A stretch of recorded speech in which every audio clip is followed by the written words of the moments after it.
Hi students, welcome to Karunya Physics classes. So AP Junior Inter IP series లో మనము 4 marks లో loss of motion chapter తీసుకుందాం నాన్న. So guarantee 4 marks వస్తుంది, చాలా ఈజీగా ఉంటుంది. But behind the concept, so behind the question and answer concept most important నాన్న. సో ఆ కాన్సెప్ట్ బేస్డ్ ఒక్కొక్క క్వశ్చన్ కంప్లీట్ చేసుకుంటూ వెళ్తాను నాన్న. So 4 marks laws of motion start చేద్దాం నాన్న. సో ఈ 4 మార్క్స్ లాస్ ఆఫ్ మోషన్లో ఫస్ట్ వచ్చేసి నాన్న, సో లాస్ ఆఫ్ మోషన్ అంటే ఒక ఆబ్జెక్ట్ ఎందుకు మూవ్ అవుతోందనే కాజ్ ఇచ్చే చాప్టర్ని మోషన్ ఆఫ్ లాస్ అంటాం. అంటే ఒక ఆబ్జెక్ట్ మూవ్ అవుతుంది, పొజిషన్ చేంజ్ అయితే చాలు నాన్న, ఆబ్జెక్ట్ మూవ్ అవుతుంది. బట్ ఆబ్జెక్ట్ మూవ్ అవ్వడానికి what is the cause behind that, ఆ కాజ్ చెప్పే చాప్టర్ని లాస్ ఆఫ్ మోషన్. అందుకే పేరు చూడు, లాస్ ఆఫ్ మోషన్ అంటున్నాం. అంటే ఒక ఆబ్జెక్ట్ మూవ్ అవ్వడానికి ఎలా అవసరం అవుతుంది సార్, ఆ ఆబ్జెక్ట్ ఎందుకు మూవ్ అవుతుంది sir, what is the cause behind that motion explain చేసే చాప్టర్ని ఏమంటాం, లాస్ ఆఫ్ మోషన్ అంటాం. ఆ కాజ్ ఏంటి సార్, ఏదన్నా సరే ఒక ఆబ్జెక్ట్ మూవ్ అవుతా ఉంది అంటే, మూవ్ అంటే నథింగ్ బట్ పొజిషన్ చేంజింగ్ అని అర్థం. అంటే ఒక పొజిషన్ నుండి ఇంకో పొజిషన్ చేంజ్ అవుతే చాలు, దాన్నే మనం సింపుల్గా with respect to surroundings position change అవుతే చాలు, దాన్నే మనం మోషన్ అంటాం నాన్న. సో నేను ఈ లొకేషన్లో ఉన్నప్పుడు, ఈ పొజిషన్లో ఉన్నప్పుడు నా చుట్టూ ఉండే సరౌండింగ్స్ ఒక రకంగా ఉంటాయి. నేను బయటికి వెళ్ళాను అనుకోండి, సరౌండింగ్స్ మారిపోతాయి. అలా with respect to surroundings position change అవుతూ ఉంటే దాన్ని మోషన్ అంటాం. బట్ ఆ మోషన్ జరగడానికి రీజన్ ఏంటి సార్, ఆ మోషన్ అవ్వడానికి కాజ్, కాజ్ని ఎక్స్ప్లెయిన్ చేసే చాప్టర్ని లాస్ ఆఫ్ మోషన్ అంటాం. ఆ కాజ్ ఎవరు సార్ అంటే ఫోర్స్ అని చెప్తాం నాన్న. సో ఏదన్నా ఒక ఆబ్జెక్ట్ మనం మూవ్ అవుతుంది అంటే దాని వెనకాల బేసిక్ స్ట్రాంగెస్ట్ కాజ్ ఏముంటుంది సార్ అంటే ఫోర్స్ అంటాం. అసలు ఇంతకీ ఫోర్స్ అంటే ఏంటి సార్, అందుకే లాస్ ఆఫ్ మోషన్లో అంతా కూడా ఫోర్స్ గురించే డిస్కషన్ ఉంటుంది నాన్న. ఎందుకు అంటే ఒక ఆబ్జెక్ట్ మూవ్ అవ్వడానికి basic cause, basic reason behind that motion is nothing but force. So కాబట్టి లాస్ ఆఫ్ మోషన్ ఎవరిని ఎక్స్ప్లెయిన్ చేస్తుంది సార్ అంటే కాజ్ ఆఫ్ మోషన్ ఎక్స్ప్లెయిన్ చేస్తుంది. ఆ కాజ్ ఆఫ్ మోషన్ ఏంటి సార్ అంటే ఫోర్స్. సో ఫోర్స్ని ఎక్స్ప్లెయిన్ చేసే చాప్టర్ని లాస్ ఆఫ్ మోషన్ అంటాం, రైట్? సరే సార్, ఇంతకీ ఫోర్స్ అంటే ఏంటి సార్ అంటే ఎప్పుడైనా సరే గుర్తుపెట్టుకోమ్మా. So force means what, so ఈ లాస్ ఆఫ్ మోషన్లో మోషన్ యొక్క కాజ్ని ఎక్స్ప్లెయిన్ చేసే చాప్టర్ని మనము కంప్లీట్గా లాస్ ఆఫ్ మోషన్ అంటాం. ఆ కాజ్ ఆఫ్ మోషన్ ఏంటి సార్ అంటే నథింగ్ బట్ ఫోర్స్ అంటాం. ఆ ఫోర్స్ అంటే ఏంటి సార్ అంటే always keep in mind, force అంటే ఎప్పుడైనా సరే గుర్తుపెట్టుకోమ్మా, పుష్ ఆర్ పుల్ అని అంటాం నాన్న. సో ఫోర్స్ అంటే nothing but push or pull to change the state of a body అంటాం. సో ఫోర్స్ అంటే nothing but push or pull to change the state of a body. అంటే ఒక object యొక్క స్టేటస్ని చేంజ్ చేసేదాన్ని simply what to call it as an force అని అంటాం, right? So ఇక్కడ ఫోర్స్ అంటే ఏం చెప్తామంటే push or pull to change the state of a body అంటాం. సో అంటే ఇక్కడ స్టేట్ ఆఫ్ ఏ బాడీ అంటే from rest to motion or motion to rest or to change the direction of the body, you have to apply a cause that is push or pull to change the state of a body, what to call it as an force అని అంటాం నాన్న. So కాబట్టి ఎప్పుడైనా సరే ఇక్కడ loss of మోషన్లో ఏం explain చేస్తామా, బాడీ యొక్క కాజ్ని మనం ఎక్స్ప్లెయిన్ చేస్తాం, ఆబ్జెక్ట్ యొక్క మోషన్ని మనం ఎక్స్ప్లెయిన్ చేస్తాం నాన్న. ఒక ఆబ్జెక్ట్ మూవ్ అవుతుందంటే what is the cause, what is the reason behind that, ఆ రీజన్ని ఎక్స్ప్లెయిన్ చేసే చాప్టర్ని లాస్ ఆఫ్ మోషన్. ఆ మోషన్కి కాజ్, రీజన్ ఏంటి సార్ అంటే ఫోర్స్. ఆ ఫోర్స్ని ఎక్స్ప్లెయిన్ చేసే చాప్టర్ని లాస్ ఆఫ్ మోషన్ అంటాం. సో ఫోర్స్ అంటే ఏంటి sir, push or pull on the body to change the state of a body. అంటే ఏదన్నా సరే ఒక బాడీ యొక్క స్టేటస్ని చేంజ్ చేయడం నాన్న. సపోజ్ ఒక బాడీ రెస్ట్లో ఉంటుంది నాన్న, where position is not changing, you are applying push or pull so that it changes to motion అంటాం. అలా కాదు సార్, ఒక బాడీ మూవ్ అవుతుంది sir, now if you are applying pull or push so that you can change into rest అని చెప్తాం నాన్న.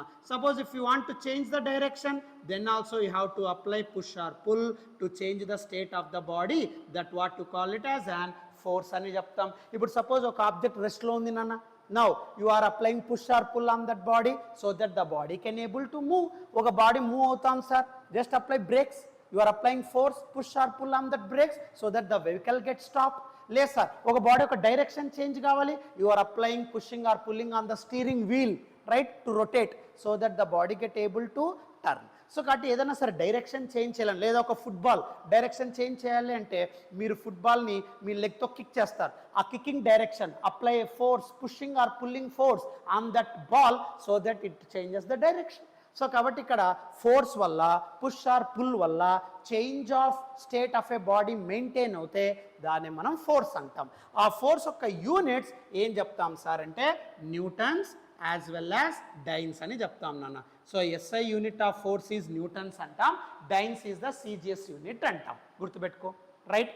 Okay sir. So ఇప్పుడు ఈ ఫోర్స్లో మనకు ఎన్ని టైప్స్ ఆఫ్ ఫోర్సెస్ ఉన్నాయి సార్ అంటే, ఎప్పుడైనా సరే నాన్న బేసిక్ ఫోర్సెస్ 4 ఉంటాయి నాన్న. So forces are of 4 types అంటాం, దాన్ని నేచర్ ఆఫ్ ఫోర్సెస్ అంటాం. సో నేచర్లో forces are classified into 4 types అంటాం.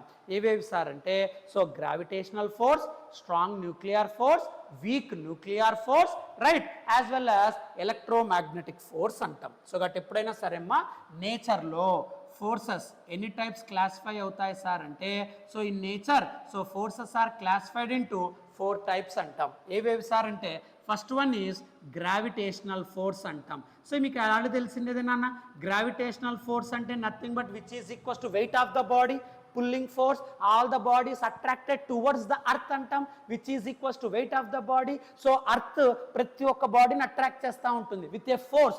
ఎంత sir? Which is equals to weight of the body, దాన్ని ఎంజీ అంటాం. సో ప్రతి ఒక్క బాడీ అర్త్కి అట్రాక్ట్ అవుతా ఉంది అంటే with a gravitational force.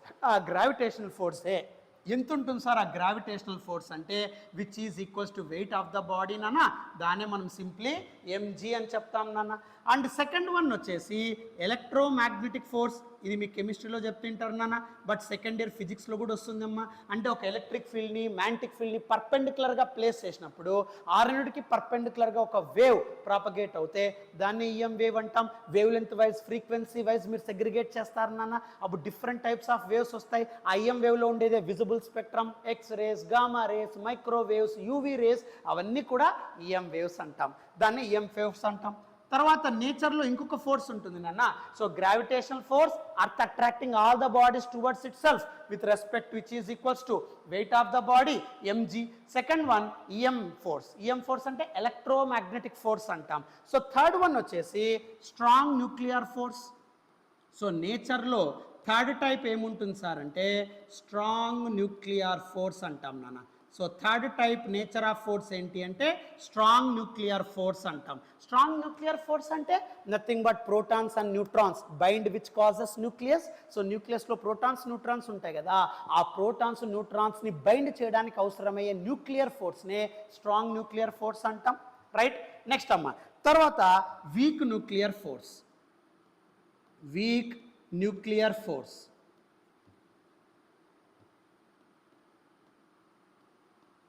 So weak nuclear force అంటాం, right?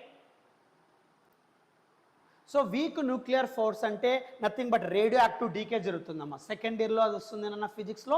So radioactive decay కానీ changing into sub atomic particles కానీ దాన్ని మనం వీక్ న్యూక్లియర్ ఫోర్స్ అని చెప్తాం నాన్న.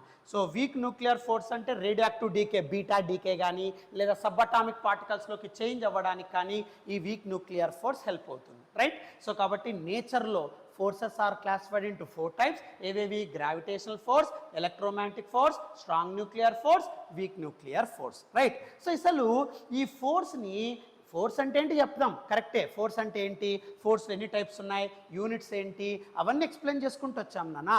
బట్ ఇంతకీ ఫోర్స్ని ఎలా అప్లై చేయాలి సార్? ఆ ఫోర్స్ని ఎలా అప్లై చేయాలో చెప్పేలా దాన్నే మనం simply what to call it as and Newton loss అంటాం నాన్న.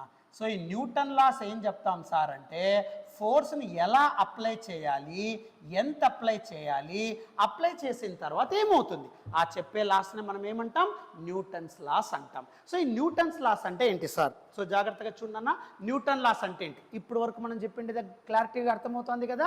సో లాస్ ఆఫ్ మోషన్ అంటే ఏంటి?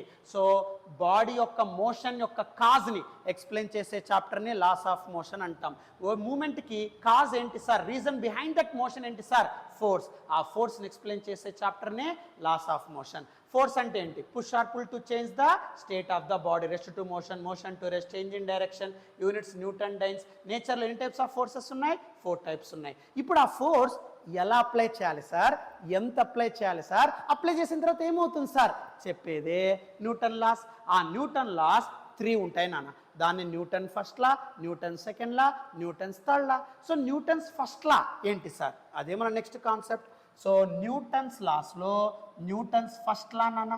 ఓకే సార్, ఈ న్యూటన్స్ ఫస్ట్ లా ఏంటి సార్ జాగ్రత్తగా చూడన్నా. సో న్యూటన్స్ ఫస్ట్ లా ఏం చెప్తాం సార్ అంటే ఫోర్స్ ఎలా అప్లై చేయాలి చెప్పేదాన్ని న్యూటన్స్ ఫస్ట్ లా అంటాం, right. So Newton's first law how the force is to be applied on the body. ఒక బాడీ మీద ఆ పుషింగ్ ఆర్ పుల్లింగ్ని ఎలా అప్లై చేయాలో చెప్పే లాని న్యూటన్స్ ఫస్ట్ లా అంటాం. ఏం చెప్తాం ఆ Newton's first law, every body in the universe continues in the state of rest or motion in a straight line unless an external force is act on it అంటాం.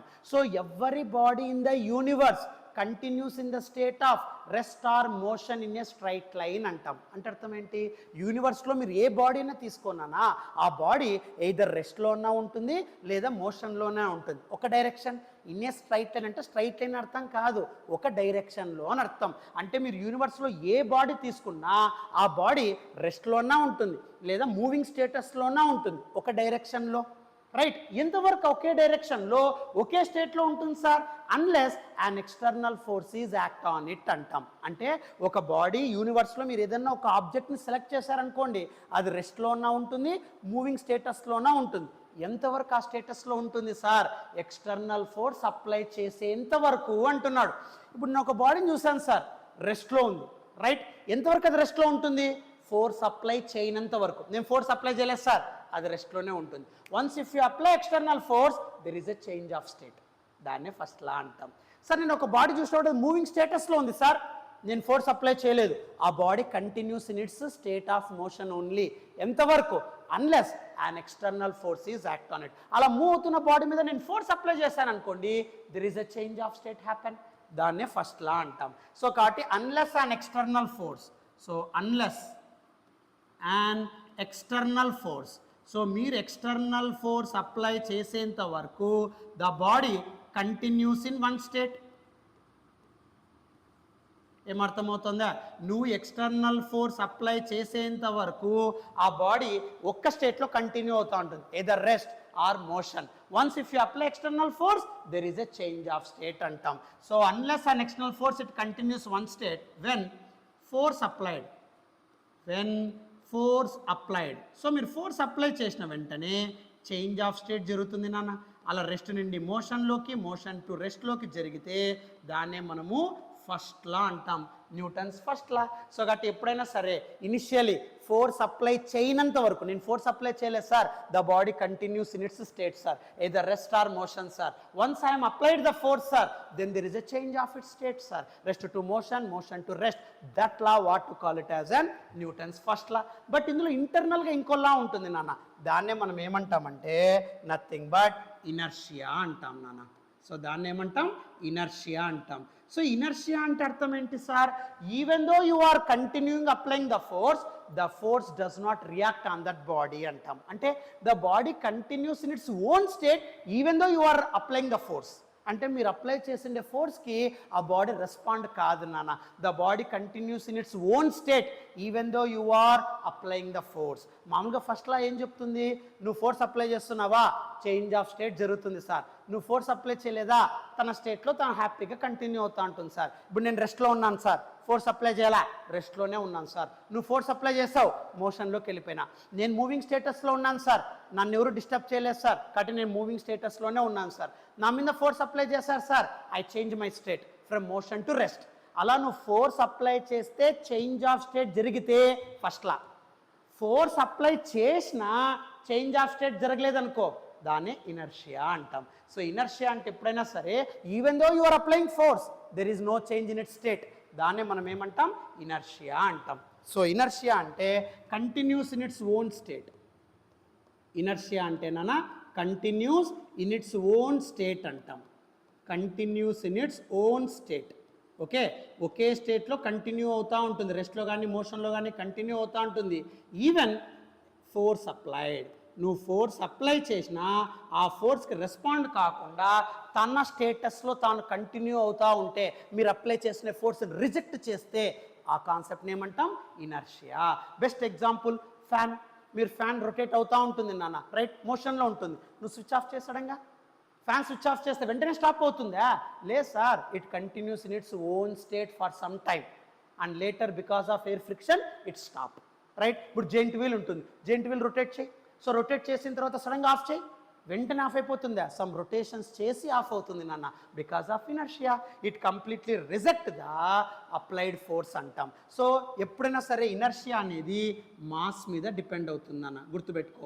So inertia దేని మీద depend అవుతుంది అంటే mass. Mass is the measure of inertia అంటాం. So ఇనర్షియాని measure చేసేది ఏది? Mass అంటాం నాన్న, రైట్.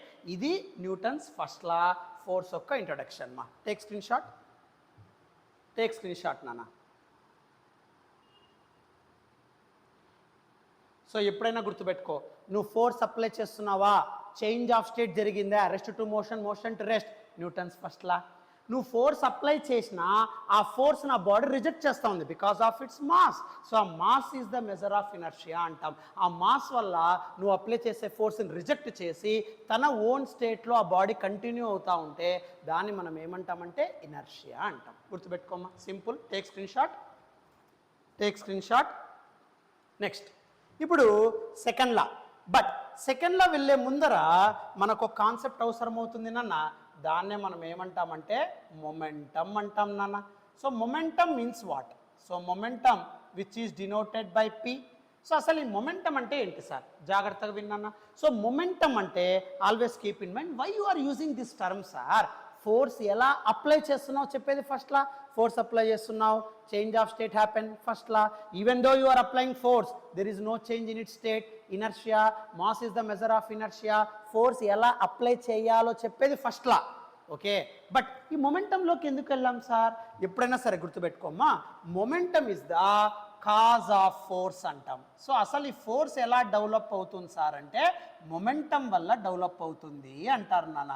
సో ఏదన్నా సరే ఫోర్స్ అనేది దేని మీద డిపెండ్ అవుతుంది సార్, దేనివల్ల ఫోర్స్ అరైజ్ అవుతుంది సార్, పుషింగ్ ఆర్ పుల్లింగ్ అనే ఫోర్స్ దేనివల్ల అరైజ్ అవుతుంది సార్ అంటే మొమెంటమ్ అంటాం. So momentum is the cause of force అంటాం నాన్న. So without momentum there is no force happen నాన్న. సో కాబట్టి మొమెంటమ్ వల్ల ఫోర్స్ అనేది అరైజ్ అవుతా ఉంది నాన్న. ఇక్కడ ఫోర్స్ ఊరికే వస్తుంది, ఫోర్స్ గురించి నువ్వు మాట్లాడేస్తున్నావు, push pull to change the state of a body. But ఆ ఫోర్స్ ఎవరు క్రియేట్ చేస్తున్నారు సార్ అంటే మొమెంటం వల్ల క్రియేట్ అవుతుంది నాన్న. సో ఇక్కడ ఫోర్స్ మొమెంటం అంటే ఎప్పుడైనా సరే గుర్తుపెట్టుకో కాజ్ ఆఫ్ ఫోర్స్ అంటాం. సో అక్కడ ఫోర్స్ ఎవరి మీదైనా డిపెండ్ అవుతా ఉంది అంటే ఎవరి మీద డిపెండ్ అవుతా ఉంటుంది? మొమెంటం. సో కాబట్టి మొమెంటం మీద డిపెండ్ అయ్యే క్వాంటిటీని, కాన్సెప్ట్ని ఫోర్స్ అని చెప్తాం. సరే సార్, సో మొమెంటం అనేది ఫోర్స్తో రిలేట్ అవుతా ఉంది. ఫోర్స్ చెప్పాలి అంటే ఆ ఫోర్స్ దేని మీద డిపెండ్ అవుతుంది అంటే మొమెంటం. సో మొమెంటం వల్ల ఫోర్స్ డెవలప్ అవుతా ఉంది అంటున్నారు కదా. అసలు ఈ మొమెంటం అంటే ఏంటి సార్? గుర్తుపెట్టుకో. సో మొమెంటం అంటే it is the product of mass and velocity అంటాం. సో మొమెంటం అంటే it is the product of mass and velocity అంటాం నాన్న. సో మాస్ వెలాసిటీ ప్రోడక్ట్ని మనం ఏమంటామంటే మొమెంటం అంటాం నాన్న. అంటే nothing but P is equals to mv అంటాం.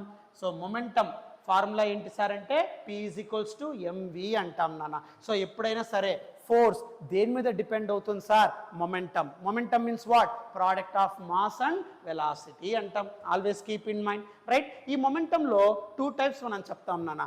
ఒకటి ఇనిషియల్ మొమెంటం, ఇంకొకటి final momentum. So initial momentum అంటే mu అని చెప్తాం నాన్న.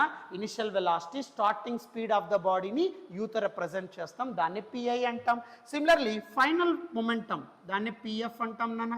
So pf is equals to mv అంటాం. సో ఫైనల్ మొమెంటం అంటే after some time initial velocity get change to new velocity, దాన్నే ఫైనల్ వెలాసిటీ అంటాం. ఆ ఫైనల్ వెలాసిటీని మనం pfతో రిప్రజెంట్ చేస్తాం, దట్ ఈజ్ mv అంటాం. So initial momentum mu, final momentum mv.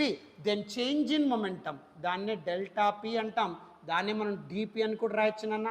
ఆ చేంజ్ ఇన్ మొమెంటం ఫార్ములా గుర్తుపెట్టుకో. చేంజ్ అంటే final minus initial, so nothing but pf minus pi.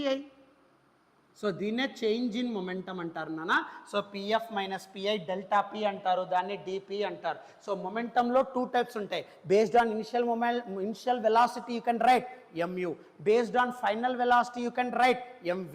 So object starting speed ni మనం u తో represent చేస్తాం. So t seconds తర్వాత this initial speed get changed to new speed. ఆ new వెలాసిటీనే final velocity v అంటాం. అక్కడ maintain అయ్యే మొమెంటంనే ఇనిషియల్ మొమెంటం, ఫైనల్ మొమెంటం అంటాం. ఈ రెండిటి మధ్య చేంజ్, దాన్నే change in momentum delta P or DP, దాన్నే సింప్లీ పిఎఫ్ మైనస్ పిఐ అంటాం. సో పిఎఫ్ అంటే ఏం రాయొచ్చు నాన్న, ఎంవి మైనస్ పిఐ అంటే ఎంయు. సో అప్పుడు delta P change in momentum delta P or DP ఏం రాయొచ్చు సార్ అంటే M into V minus U రాయొచ్చు నాన్న. So this is your momentum formulas. So that momentum అనేది కంపల్సరీగా ఫోర్స్ దేని మీద డిపెండ్ అవుతుంది సార్, దేనివల్ల ఫోర్స్ అరైజ్ అవుతుంది sir, momentum. So momentum is the cause of force. So force depends on momentum. Momentum means what, mass and velocity. So two momentums are there, initial momentum, final momentum. So change in momentum M into V minus U delta P or DP అంటాం నాన్న. ఇప్పుడు ఈ మొమెంటంతో మనం create చేసేలానే simply what to call it as an Newton second law, right sir. So ఈ second లా ఏం చెప్తాం sir, Newton second లా ఏం చెప్తాం సార్ అంటే how much force is applied on the body. ఒక బాడీ మీద నువ్వు ఫోర్స్ ఎలా అప్లై చేస్తున్నావు, ఫస్ట్ లా ఎంత అప్లై చేస్తున్నావు సార్. ఓ బాడీ మీద నువ్వు పుషింగ్ ఫోర్స్ అప్లై చేస్తున్నావు సార్, ఓ బాడీని పుల్ చేస్తున్నావు సార్, హౌ మచ్ సార్. ఆ హౌ మచ్ ఆ చెప్పేదే second law.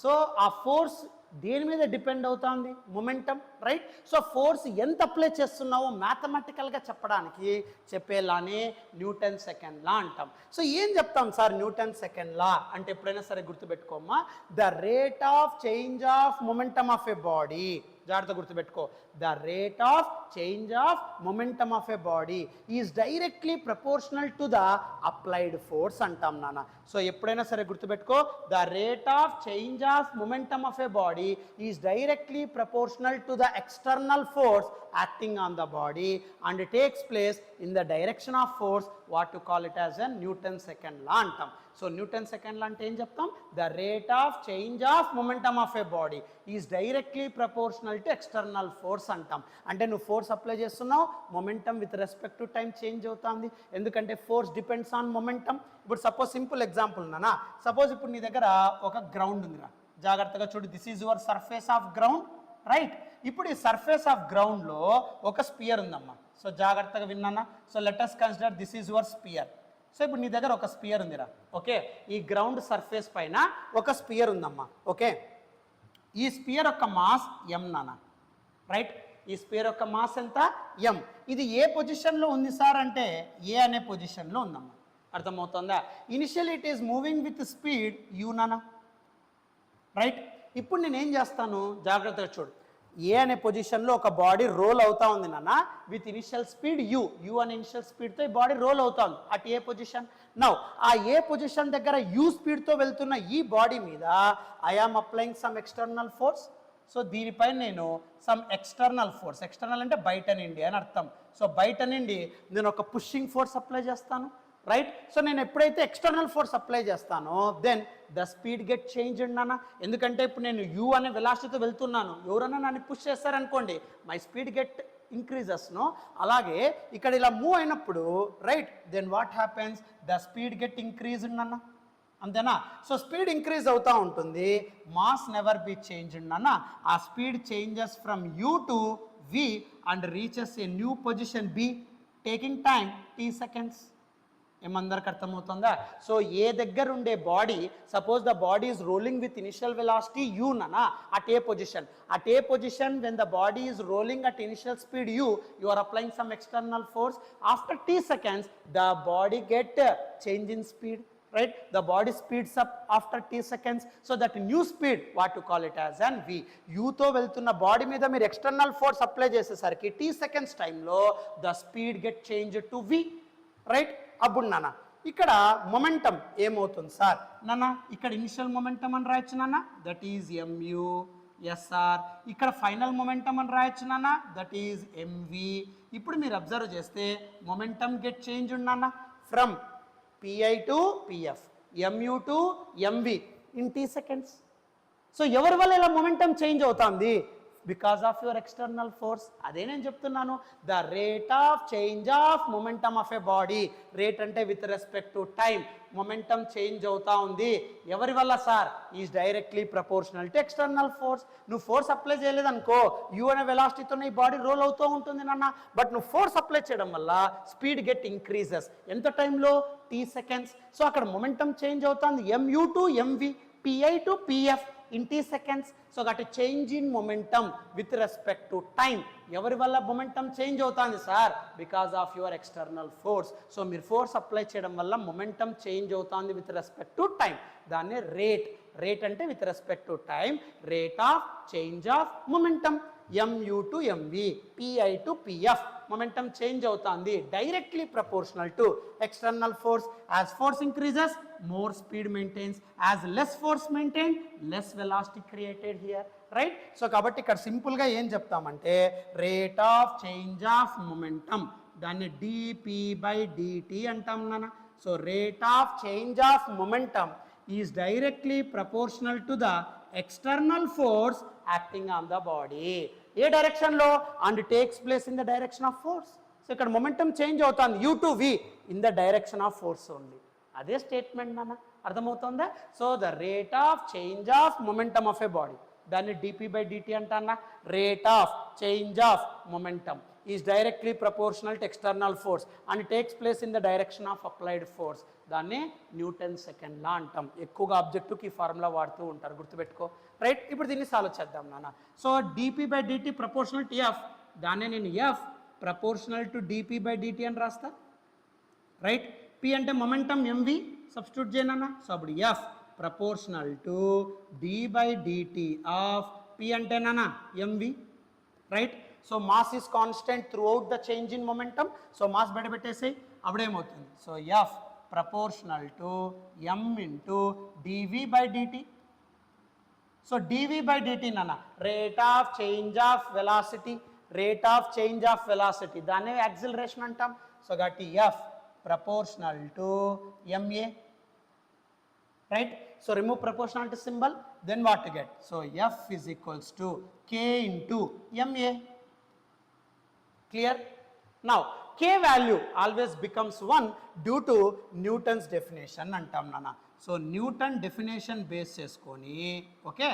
So due to Newton's definition nana, k value 1. అసలు ఈ కే వాల్యూ 1 అవ్వడానికి న్యూటన్ ఏం డిఫైన్ చేశాడు సార్ అంటే, జాగ్రత్తగా చూడన్నా. Unit force, okay, unit force on unit mass, unit force on unit mass causes unit acceleration అని చెప్తాను నాన్న. Unit force on unit mass causes unit acceleration. That is what to call it as a Newton definition. So Newton definition k value 1 రావడానికి reason ఏంటి sir అంటే, unit mass of the body తీసుకో. Unit అంటే 1 అని అర్థం. So mass of the body 1, unit force applied, unit acceleration developed, అంటే అన్ని 1 అయిపోతాయిగా. అంటే ఇక్కడ f value 1, m value 1, then a value also 1 అవుతుంది. అన్ని 1లు అవుతాయి. అప్పుడు k వాల్యూ ఏమవుతుంది? 1. యూనిట్ మాస్ రా, m వాల్యూ 1 వేసుకో. యూనిట్ ఫోర్స్ రా, f వాల్యూ 1 వేసుకో. Unit acceleration created, a value 1 వేసుకో. అన్ని f, m, a అన్ని 1 అయితే k వాల్యూ ఆల్సో 1. సో కాబట్టి k వాల్యూ 1 అయినప్పుడు then according to Newton's definition k value 1, then f is equals to ma. So what is your Newton's second law? How much force is acting on the body?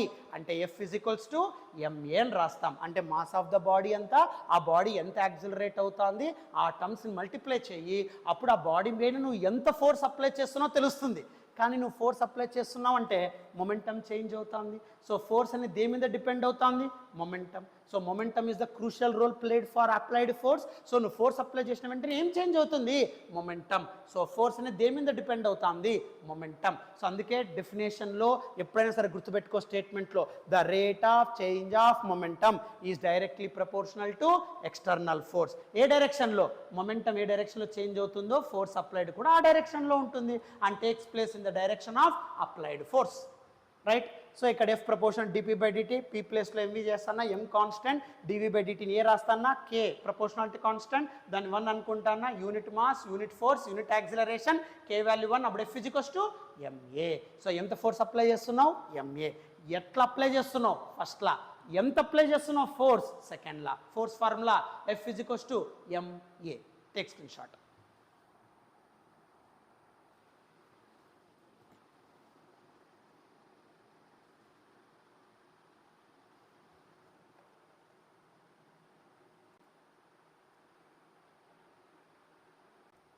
బాబు ఇదే మనకు 8 మార్క్స్లో ఇస్తాను ನಾನು laws of motion.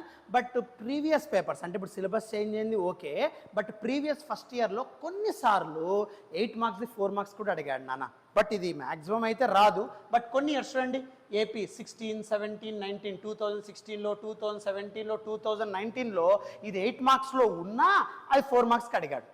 అందుకే derivation చేశాను. ఇది రాస్తే చాలు నాన్న. Take screen shot this one. ఇప్పుడు నేను ఏది చెప్పానో అదంతా ఇక్కడ ఉంటుందన్న. Take screen shot. ఇందులో బి క్వశ్చన్ ఉంటుంది నాన్న. ఏది, circular path, speed always remains constant, should there be a force acting on it అనేది ఉంటుంది. అది సెంట్రిపిటల్ ఫోర్స్ చెప్పేటప్పుడు అర్థమవుతుంది.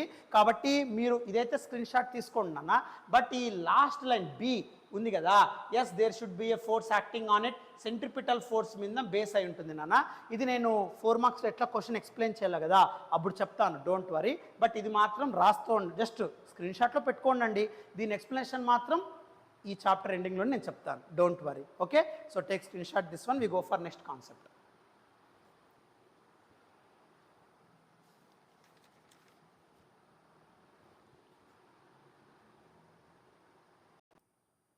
నెక్స్ట్ సైడ్ హెడింగ్ నాన్న ఇంపల్స్ అంటాం.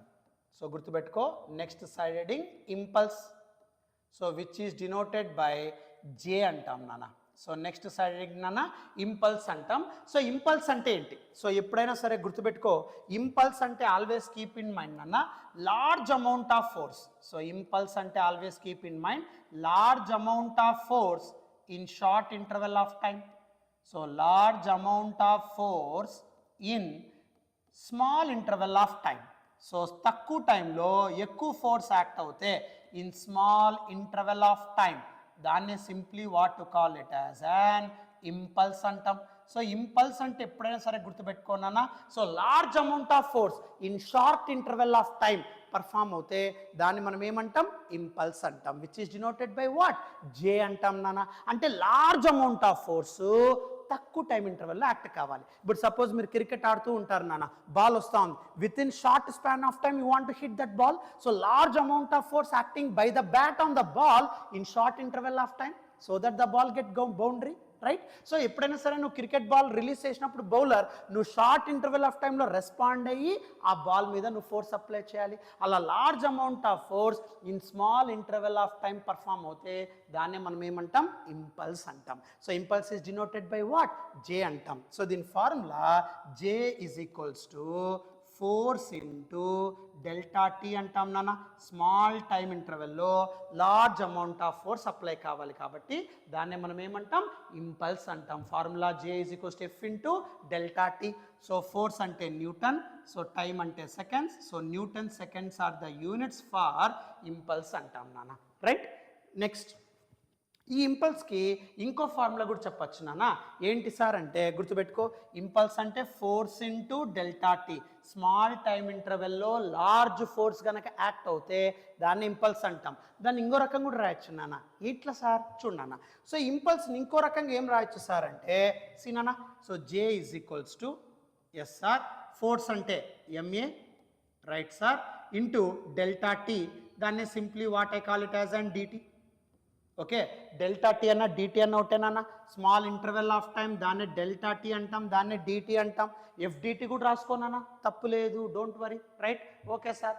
నౌ అప్పుడు ఏమవుతుంది, so J is equals to M into నన్ను యాక్సిలరేషన్. యాక్సిలరేషన్ అంటే ఏం రాయొచ్చు, change in velocity by time. So అంటే rate of change of velocity, దాన్ని డివి బై డిటి అని రాస్తానన్న, into DT, right? So DT get cancelled out. అప్పుడు J is equals to what, MDV. So DV అంటే నాన్న చేంజ్ ఇన్ వెలాసిటీ, దాన్నే V minus U అంటాం. Simple. Change in velocity, దాన్ని DV, దాన్ని delta V, V minus U. So అప్పుడు ఏమవుతుందన్న J is equals to M into V minus U, దాన్ని simply what to call it as an delta P. ఎందుకంటే ముందు మీరు ఇప్పుడే రాసుకున్నారు. So delta P or DP is equals to what M into V minus U. అదే కదా ఇక్కడ create అవుతా ఉండేది. So M into V minus U, దాన్ని simply what to call it as an delta P. So కాబట్టి ఇంపల్స్కి 2 formulas ఉన్నాయి నాన్న. ఒకటి ఫోర్స్తో వచ్చే ఫార్ములా ఎఫ్ ఇంటూ డిటి అని రాయ్, ఎఫ్ ఇంటూ డెల్టా టీ అని రాయ్, తప్పలేదు. అదే ఇంపల్స్కి ఇంకో ఫార్ములా వస్తుంది, change in momentum, delta P అనేది కూడా ఈక్వల్ అవుతుంది నాన్న. డిపికి డెల్టా పికి జే వాల్యూ ఈక్వల్ అవుతుంది. Keep these things in your mind. ఇది ఇంపల్స్ నాన్న, రైట్. నెక్స్ట్ నాన్న, next conservation of momentum. So next concept ఏం చెప్తామంటే conservation of momentum. So next concept నాన్న కన్జర్వేషన్ ఆఫ్ మొమెంటమ్.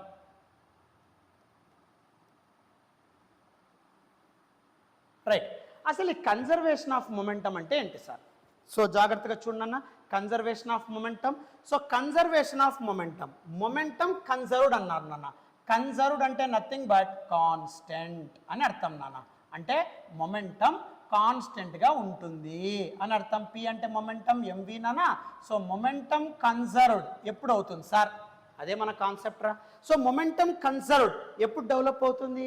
మొమెంటమ్ ఎప్పుడు కాన్స్టెంట్గా ఉంటుంది సార్ అంటే గుర్తుపెట్టుకోనా, when no external force act on the body.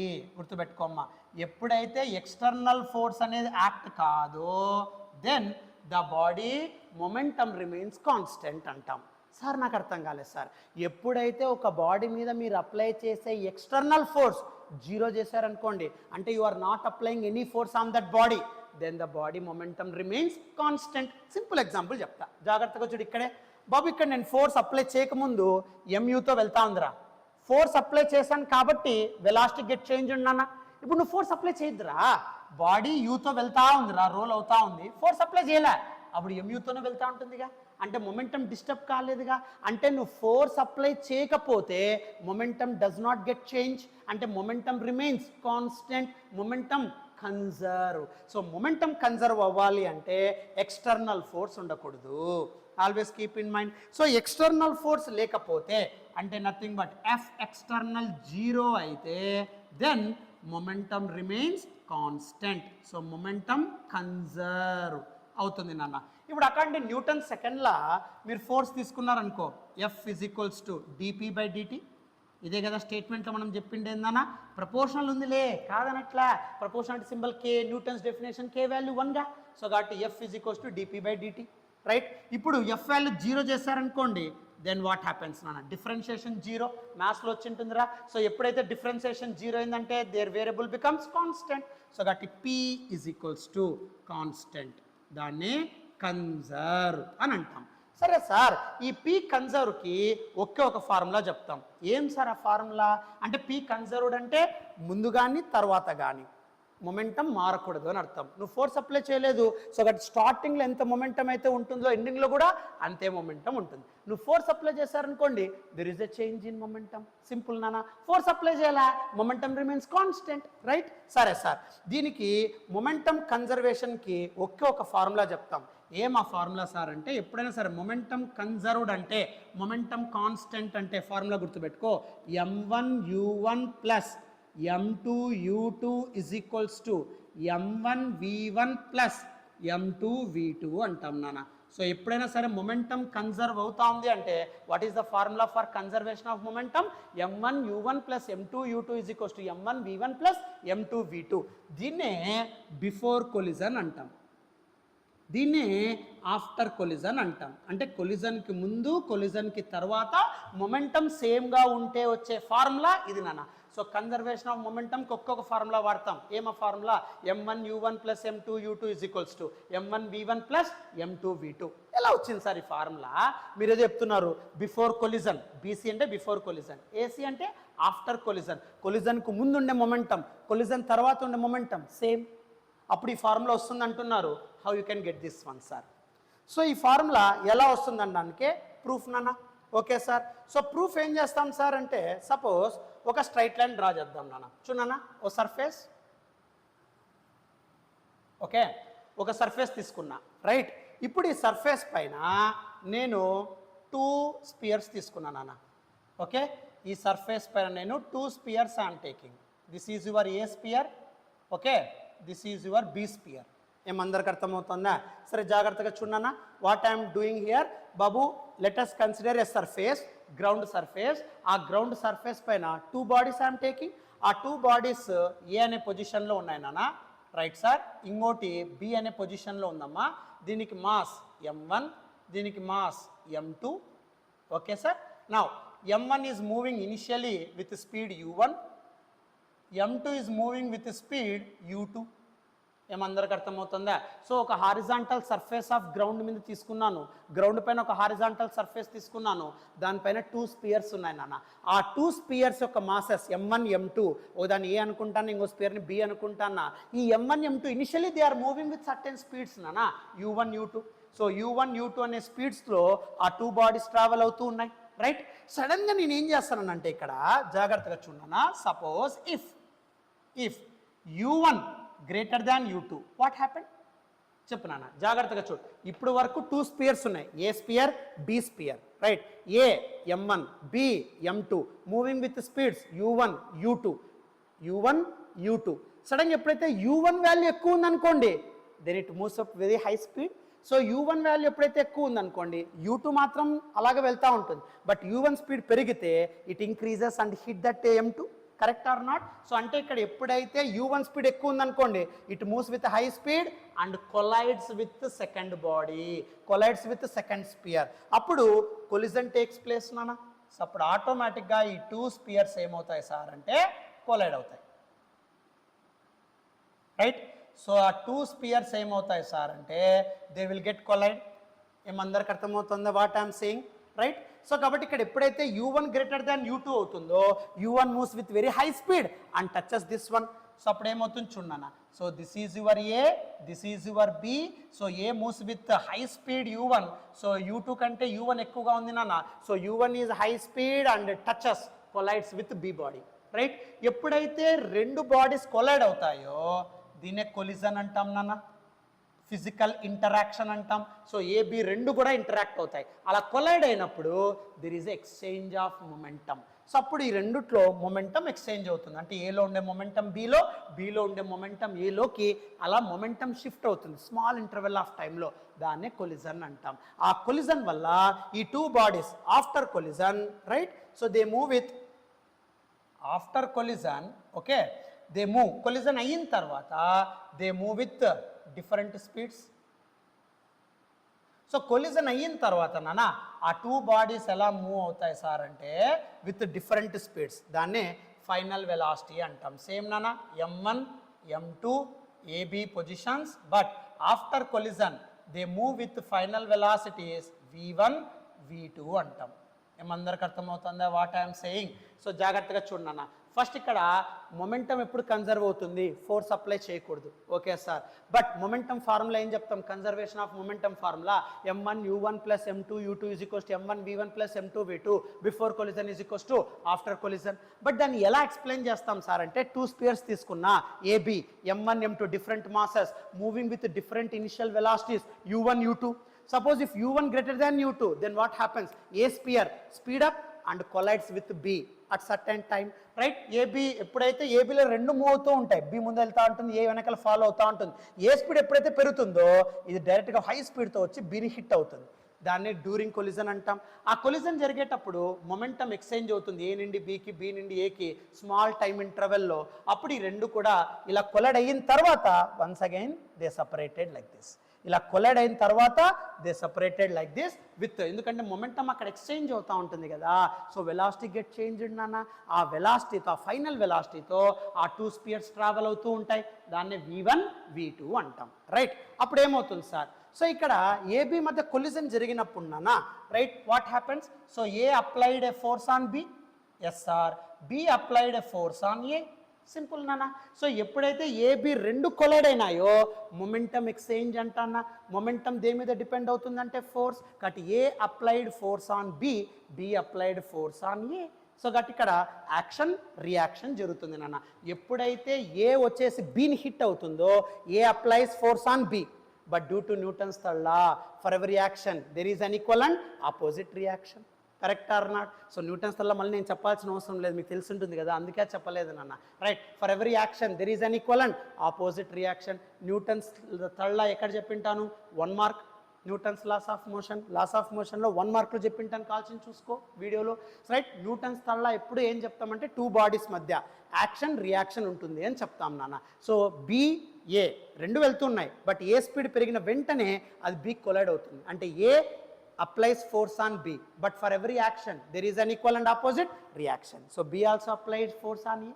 So that A applies force on B, B applies force on A. Simple నాన్న.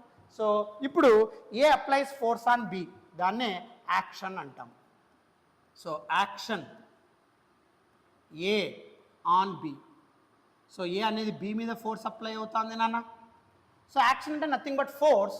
ఆ force ఏంటి sir? FAB. A applies force on B నాన్న. Force అంటే మీకు already తెలుసు, Newton second law statement ప్రకారం F is equals to DP by DT, change in momentum. Yes sir. So A అనేది B మీద ఫోర్స్ అప్లై చేసినప్పుడు బిలో చేంజ్ క్రియేట్ అవుతుందిరా, ఆ చేంజ్ ఇన్ మొమెంటం చెప్పు. మొమెంటం అంటే మీకు తెలుసు కదా, మామూలుగా ఫోర్స్ అంటే DP by DT. Correct? Yes sir. Now so DP అంటే ఏంటి? డిపి అంటే change in momentum, M into V minus, దాన్నే డెల్టా పి అంటాం. బీలో, ఎందుకంటే ఏ అనేది బి మీద ఫోర్స్ అప్లై చేస్తుంది, బీలో చేంజ్ క్రియేట్ అవుతుంది. ఆ బీలో చేంజ్ ఇన్ మొమెంటం ఎంత? ఓన్లీ బీ చూడమ్మా, ఎం into V2 minus V1. So కాబట్టి ఇక్కడ బీలో ఉండే మొమెంటం నానా M2 into V minus U కదా. So V2 minus U2. So బీలో చేంజ్ ఇన్ మొమెంటం, బీలో చేంజ్ ఇన్ మొమెంటం. మొమెంటం అంటే change in momentum delta P or DP M into V minus U. So M2 బీలో కదా, B యొక్క mass ఎంత? M2. Change in momentum V2 minus U2 by DT. But A అనేది ఎప్పుడైతే B మీద force apply చేసి B యొక్క మొమెంటం చేంజ్ అవుతుందో M into V minus you, similarly B also apply some reaction force on A due to Newton's third law. So at reaction force. For every action there is an equal and opposite reaction. Newton's third law for two bodies. So that reaction force B on A. Yes sir. So reaction force B on A. B అనేది కూడా A మీద ఒక reaction force apply చేసినప్పుడు which causes change in momentum in A. So that FBA is equals to B applies reaction force on A. So formula Newton second law dP by dt. So change in momentum by time. So B అనేది reaction force apply చేస్తూ ఉంది ఏ మీద, కాబట్టి ఏలో momentum change అవుతుంది. ఏలో momentum, A అంటే mass M1. So M1 into momentum change అంటే delta P or DP M into V minus U. A అన్నాడు కాబట్టి mass M1. So V minus U అంటే V1 minus U1 by DT. Right. But according to Newton's third law for every action there is an equal and opposite reaction. కాబట్టి every action there is an equal and opposite reaction. So action is equals to minus reaction. Simple nana. So for every action there is an equal and opposite reaction. A అనేది B మీద ఎంత force apply చేస్తుందో B అనేది కూడా A మీద అంతే force apply చేస్తూ ఉంటుంది, బట్ ఇన్ ఆపోజిట్ డైరెక్షన్.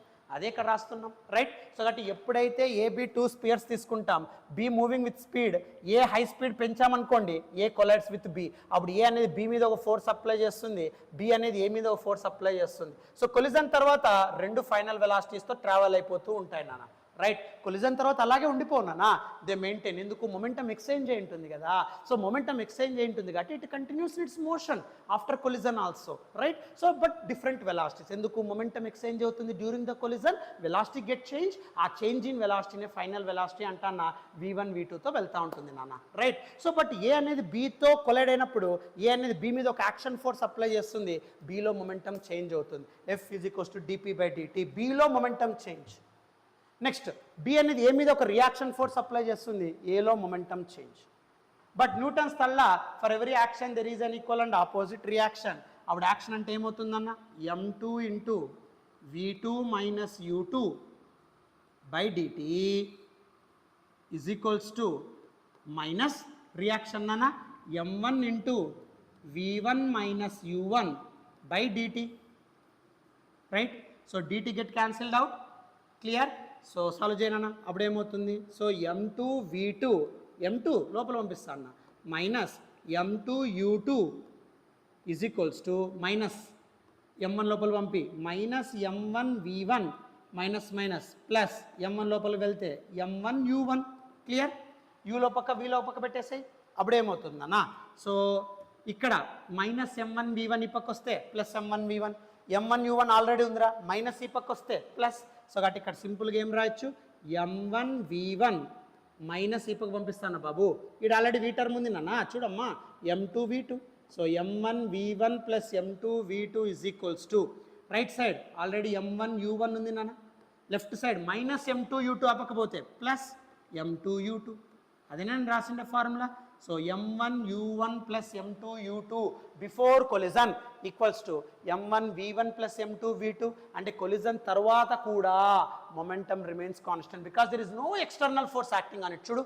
బయట నుండి ఎక్స్టర్నల్ ఫోర్స్ అప్లై చేయలే స్పీడ్ ఇంక్రీజ్ అవుతుంది ఇంటర్నల్గా A collides on B colloids reaction force on ఏ అనేది బి మీద ఫోర్స్ అప్లై చేస్తుంది బి అనేది ఏ మీద ఫోర్స్ అప్లై చేస్తుంది ఇంటర్నల్గా externally I'm not applying any force external force zero అయితే మొమెంటమ్ రిమైన్స్ కాన్స్టెంట్ అదే ఇక్కడ జరుగుతుంది సింపుల్ నాన్న చూడమ్మా రైట్ సో కాబట్టి so before collision is equals to after collision so కాబట్టి ఇక్కడ ఎటువంటి ఎక్స్టర్నల్ ఫోర్స్ అప్లై చేయలేదన్న ఇంటర్నల్ ఫోర్సెస్ మాత్రమే యాక్ట్ అవుతున్నాయి రైట్ బిఫోర్ కొలిజన్ తర్వాత మొమెంటం ఎక్స్చేంజ్ అవుతుంది ఇంటర్నల్ యాక్షన్ రియాక్షన్ వల్ల ఆ చేంజ్ ఇన్ మొమెంటం క్రియేట్ చేస్తున్నాం but before collision after collision same momentum only takes place right ఇప్పుడు మొమెంటం చేంజ్ అవుతాన్నా మొమెంటం వాల్యూస్ అనేవి అక్కడే ఉంటాయి అలాగే ఉంటాయి సో కాబట్టి ఇక్కడ ఎక్స్టర్నల్ ఫోర్స్ అప్లై చేయలేదు సో కాబట్టి మొమెంటం రిమైన్స్ కాన్స్టెంట్ సో ఎప్పుడైనా సరే కన్జర్వేషన్ ఆఫ్ మొమెంటం ఫార్ములా ఇది గుర్తుపెట్టుకోవాలి నాన్న అర్థమవుతుందా take screen shot this one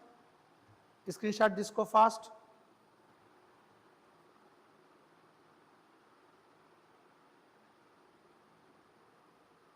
next దీని ప్రూఫ్ స్క్రీన్ షాట్ తీసుకోమా టేక్ స్క్రీన్ షాట్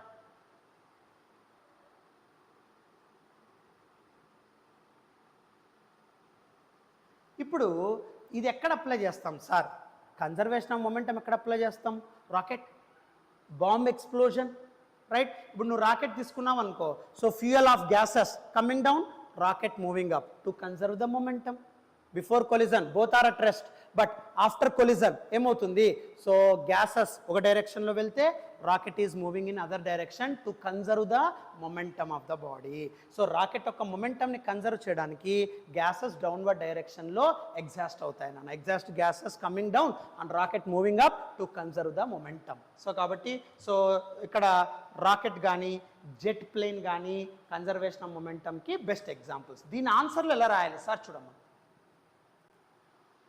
బాబు ఇప్పుడు నేను చెప్పిండే టోటల్ కాన్సెప్ట్ అంతా ఈ క్వశ్చన్లో ఉంటుందన్న so define the terms momentum and impulse state explain the law of conservation of momentum give example ఇప్పుడు నేను చెప్పిండేది అంతా దీనిలో ఉంటుంది నాన్న టేక్ స్క్రీన్ షాట్ ఇది రాస్తే చాలమ్మా టేక్ స్క్రీన్ షాట్ అది రాస్తే చాలు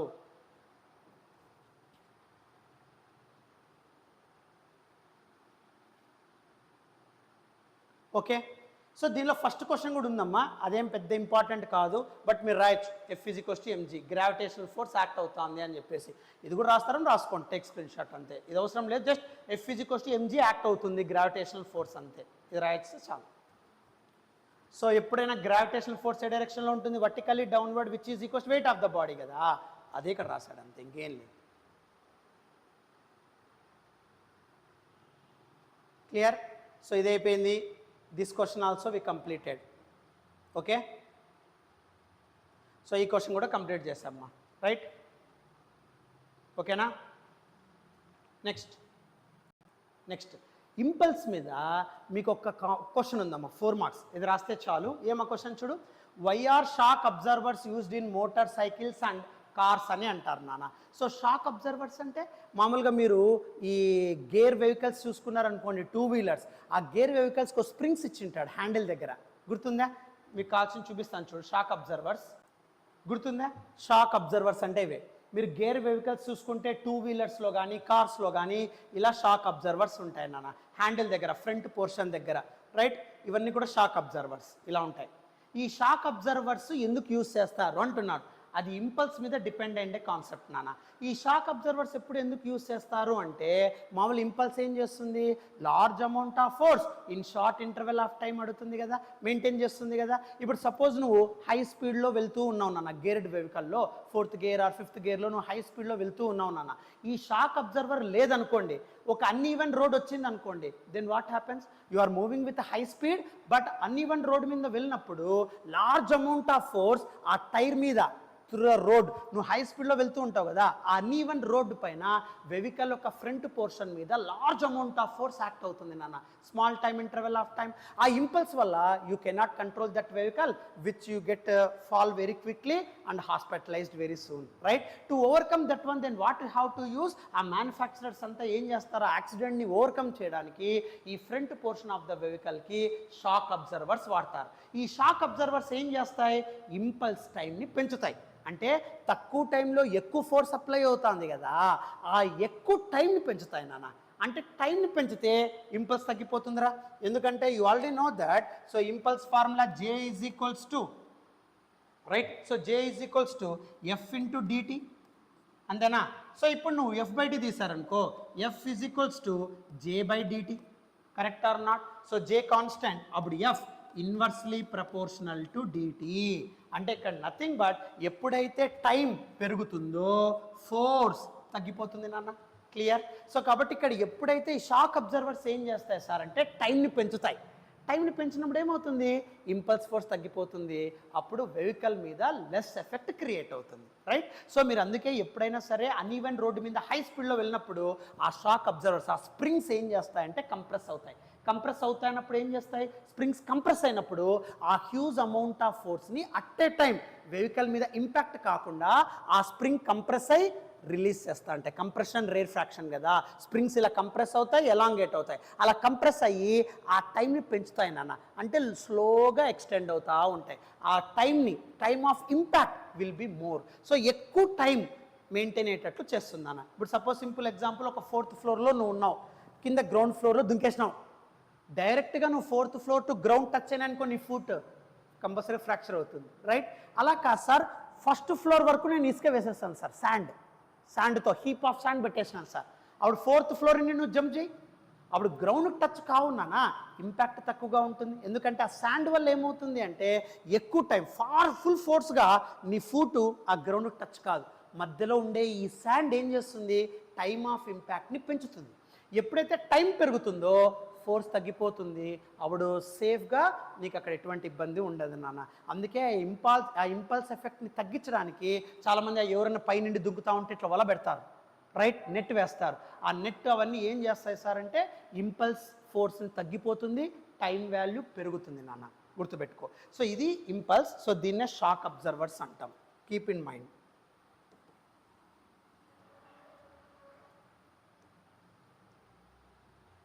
రైట్. సో అదే ఇక్కడ ఆన్సర్ రాస్తారు నాన్న.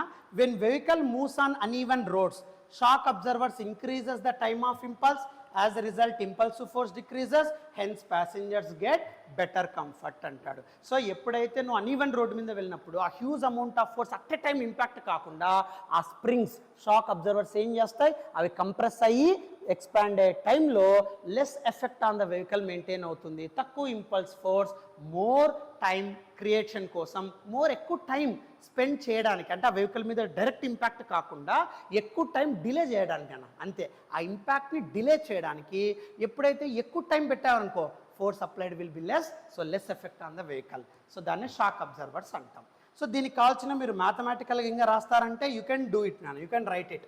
దీనికి ఇంకా మ్యాథమెటికల్గా ఏం 4 మార్క్స్కి 2 లైన్స్ అయినా సార్ అని మీరు ఫీల్ కాకుండా ఇంకో 2 పాయింట్స్ కూడా రాయొచ్చు. ఏం రాయొచ్చు, so J is equals to F into dt, so F is equals to J/dt, J constant, F inversely proportional to dt, అలా రాయొచ్చు నాన్న. So F inversely proportional to dt, ఈ 3 స్టెప్పులు రాస్తే 4 మార్క్స్ నీకు ఫుల్ఫిల్ అవుతుంది. As dt increases force value decreases, అలా నీకు క్రియేట్ అవుతుంది. ఏం అర్థమవుతుందా, take screen shot.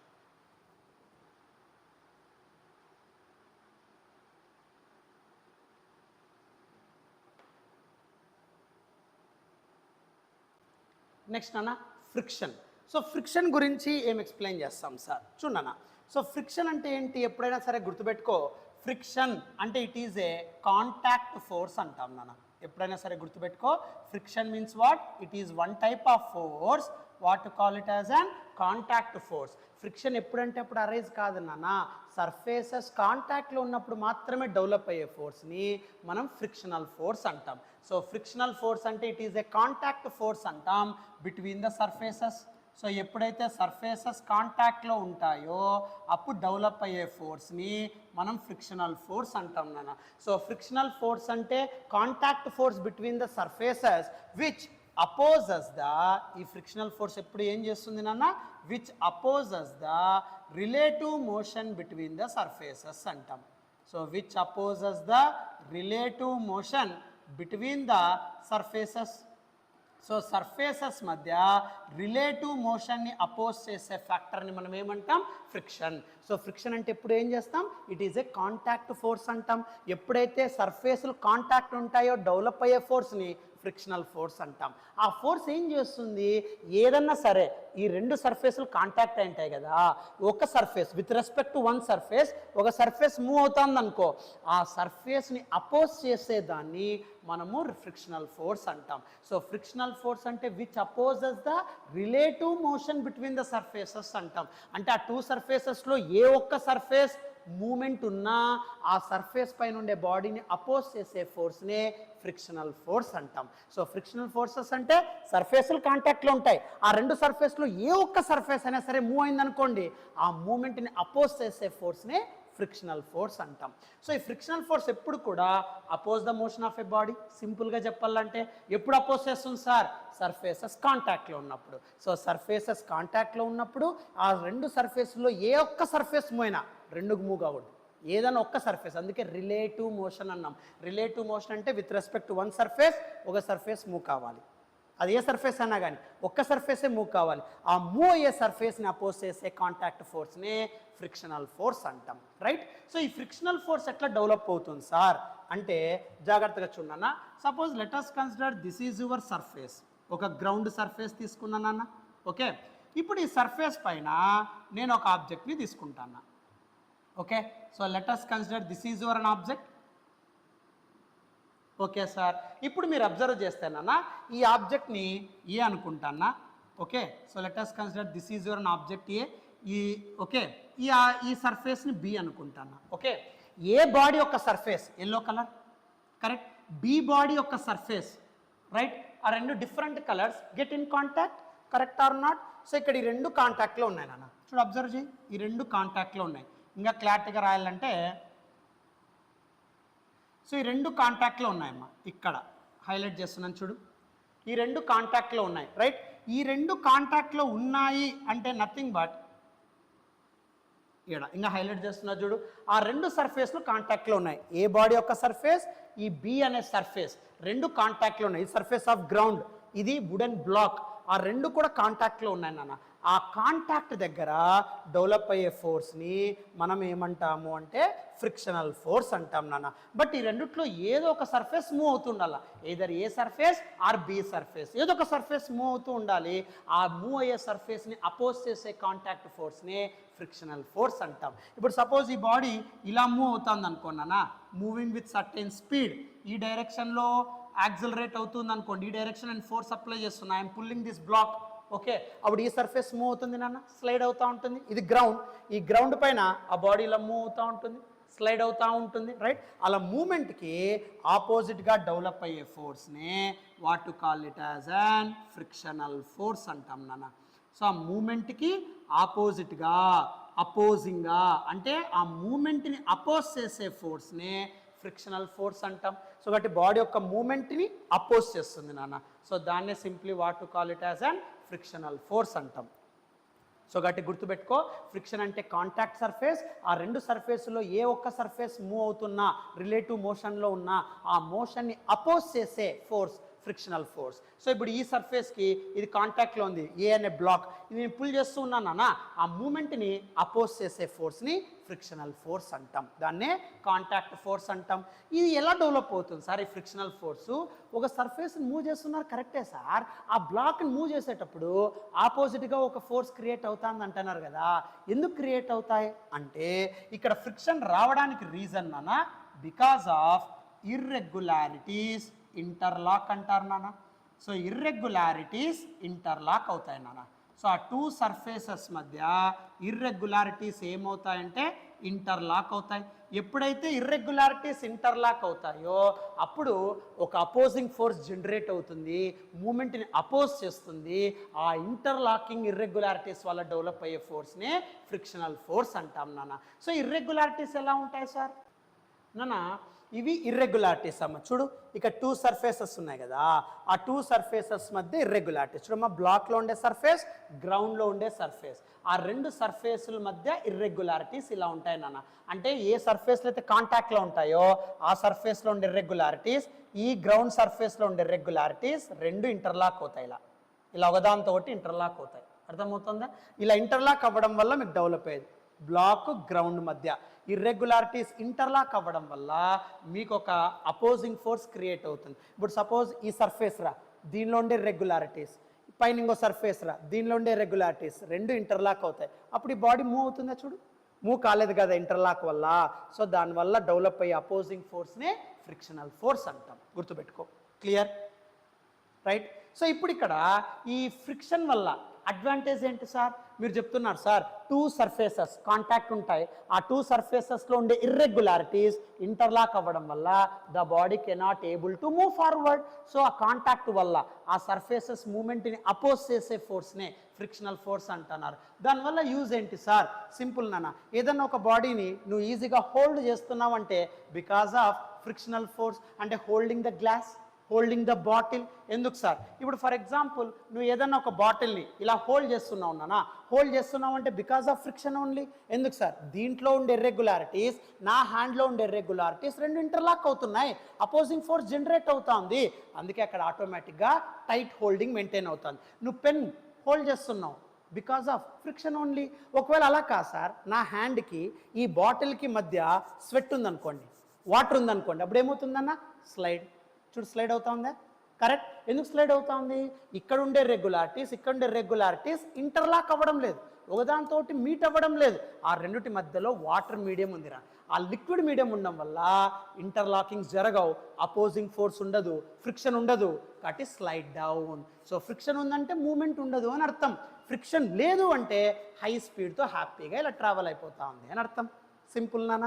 Right. So కాబట్టి ఇప్పుడు నువ్వు హోల్డ్ చేస్తావు, అందుకే మీరు ఎక్కువగా పెన్స్ వాడేటప్పుడు గ్రిప్పర్ పెన్స్ అంటాడు. ఎందుకంటే మీ హ్యాండ్కి కొంతమందికి ఫింగర్స్కి స్వెట్ క్రియేట్ అవుతూ ఉంటుంది. రైట్. పెన్ను పెడతా అంటే ఇలా జారిపోతూ ఉంటుంది, స్లైడ్ అవుతూ ఉంటుంది. ఎందుకు? ఆ పెన్ను సర్ఫేస్ పైన ఉండే ఇర్రెగ్యులారిటీస్ మీ హ్యాండ్ ఫింగర్ పైన ఉండే ఇర్రెగ్యులారిటీస్ ఇంటర్లాక్ కావు. ఎందుకంటే మీ పెన్ సర్ఫేస్కి మీ ఫింగర్ సర్ఫేస్కి మధ్యలో స్వెట్ ఉంటుందిరా, ఆ స్వెట్ వల్ల ఏమవుతుంది? ఆ పెన్ జారిపోతూ ఉంటుంది. రైట్. స్లైడ్ అవుతూ ఉంటుంది. అందుకే గ్రిప్పర్, రబ్బర్ యూస్ చేస్తారు, పెన్ గ్రిప్పర్ యూస్ చేస్తారు. ఆ పెన్ గ్రిప్పర్ పైన రబ్బర్ వేస్తారు రౌండ్గా. సో దానివల్ల ఏమవుతుంది? మీరు పెట్టుకున్నా అక్కడ ఎటువంటి స్లిప్పింగ్ ఉండదు నాన్న. సో ఫ్రిక్షన్ జనరేట్ చేసేదానికి గ్రిప్పర్ పెన్స్ వాడతారు. అలాంటివన్నీ కూడా బెస్ట్ ఎగ్జాంపుల్స్. నువ్వు స్మూత్గా ఫ్లోర్ మీద, గ్రౌండ్ మీద వాక్ చేస్తున్నావు బికాస్ ఆఫ్ ఫ్రిక్షన్ ఓన్లీ. మీ ఫూట్ యొక్క సర్ఫేస్, గ్రౌండ్ యొక్క సర్ఫేస్ రెండింటి మధ్య ఇర్రెగ్యులారిటీస్ ఇంటర్లాక్ అవుతాయి. మీ ఫూట్ సర్ఫేస్లో ఉండే ఇర్రెగ్యులారిటీస్, గ్రౌండ్లో ఉండే ఇర్రెగ్యులారిటీస్ రెండు ఇంటర్లాక్ అవుతాయి. అందుకే నువ్వు ఈజీగా వాక్ చేయగలుగుతున్నావు, సేఫ్ చేయగలుగుతున్నావు. ఒకవేళ మీ ఫూట్కి మీ గ్రౌండ్కి మధ్య వాటర్ ఉందనుకో, then you can slide down. So కింద పడిపోతారు. సేఫ్ వాక్ ఎక్కడ మెయింటైన్ అవుతుంది? సో ఆ సేఫ్ వాకింగ్ కూడా ఫ్రిక్షన్ వల్లే డెవలప్ అవుతుంది అన్న. రైట్. సో కాబట్టి ఇక్కడ ఏదన్నా ఒక బాడీని మీరు హోల్డ్ చేయాలన్నా, లేదా ఒక బుక్ని మీరు పికప్ చేయాలన్నా, లేదా మీరు సేఫ్ వాకింగ్ చేయాలన్నా అవన్నీ కూడా ఫ్రిక్షన్ వల్లే జరుగుతూ ఉంటాయి నాన్న. రైట్. సో ఏదన్నా ఒక వెహికల్ని స్టాప్ చేయాలా, ఫ్రిక్షన్ వల్లే జరుగుతూ ఉంటుంది. జస్ట్ యువర్ అప్లయింగ్ బ్రేక్స్ కరెక్టే, కానీ ఆ టైర్కి ఆ రోడ్డుకి మధ్య ఉండే రెగ్యులారిటీస్ ఇంటర్లాక్ అవ్వడం వల్లనే body able to stop. So ఇవన్నీ కూడా అడ్వాంటేజెస్. బట్ అడ్వాంటేజెస్ ఎన్నైతే ఉన్నాయో డిసడ్వాంటేజెస్ కూడా అన్నీ ఉంటాయి. సో ఏం disadvantages sir? Tearing and wearing అంటే ఎక్కువ ఏదైనా ఒక మిషనరీ పార్ట్స్ మీరు తీసుకున్నారనుకోండి, ఎక్కువ కాలం రన్ అయ్యే కొద్ది ఏమవుతుంది నాన్న, ఆ మిషనరీ పార్ట్స్ చెడిపోతాయి. అంటే ఇప్పుడు సపోజ్ ఎక్కువగా నువ్వు పేపర్ మిషనరీ తీసుకున్నారనుకోండి, ఆ పేపర్ మిషనరీలో ఒక పార్ట్ ఇంకో పార్ట్ టచ్ అవుతూ ఉంటుంది, రైట్?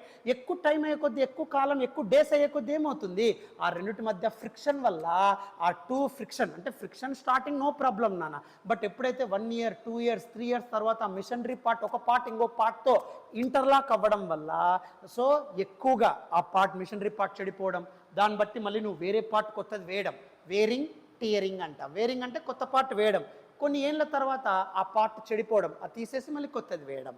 అలా ఫ్రిక్షన్ వల్ల డ్యామేజింగ్ కూడా ఉంటుంది నాన్న. సో ఇంటర్లాకింగ్ ఎక్కువగా జరగడం వల్ల కూడా నీకు డ్యామేజ్ జరుగుతుంది, వేర్ అండ్ టియర్. అందుకే మిషనరీ పార్ట్స్ ఎక్కువగా 2 to 3 years తర్వాత కొద్దిగా అమౌంట్ పెంచుతూ ఉంటారు పేపర్ ఇండస్ట్రీ వాళ్ళు. ఎందుకు అంటే ఆ మిషనరీ పార్ట్స్ వల్ల, ఫ్రిక్షన్ వల్ల వాళ్ళు కొత్త పార్ట్స్ వేస్తూ ఉంటారు. సో దాన్ని బట్టి వాళ్ళకి ఎకనామీ పెరిగిపోతుంది, న్యూ పార్ట్ ఎక్కువ డబ్బులు పెట్టి వాళ్ళు కొనాల్సి ఉంటుంది. సో దాని మీద కస్టమర్ మీద మన మీద వేస్తారు నాన్న. సో అలా ఫ్రిక్షన్ వల్ల అడ్వాంటేజ్ ఉంటుంది, డిసడ్వాంటేజ్ కూడా ఉంటుంది.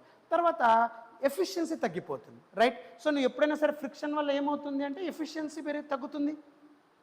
సో ఎక్కువగా హీట్ ఎనర్జీ ప్రొడ్యూస్ అవుతూ ఉంటుంది, లాస్ ఆఫ్ ఎనర్జీ ఉంటుంది.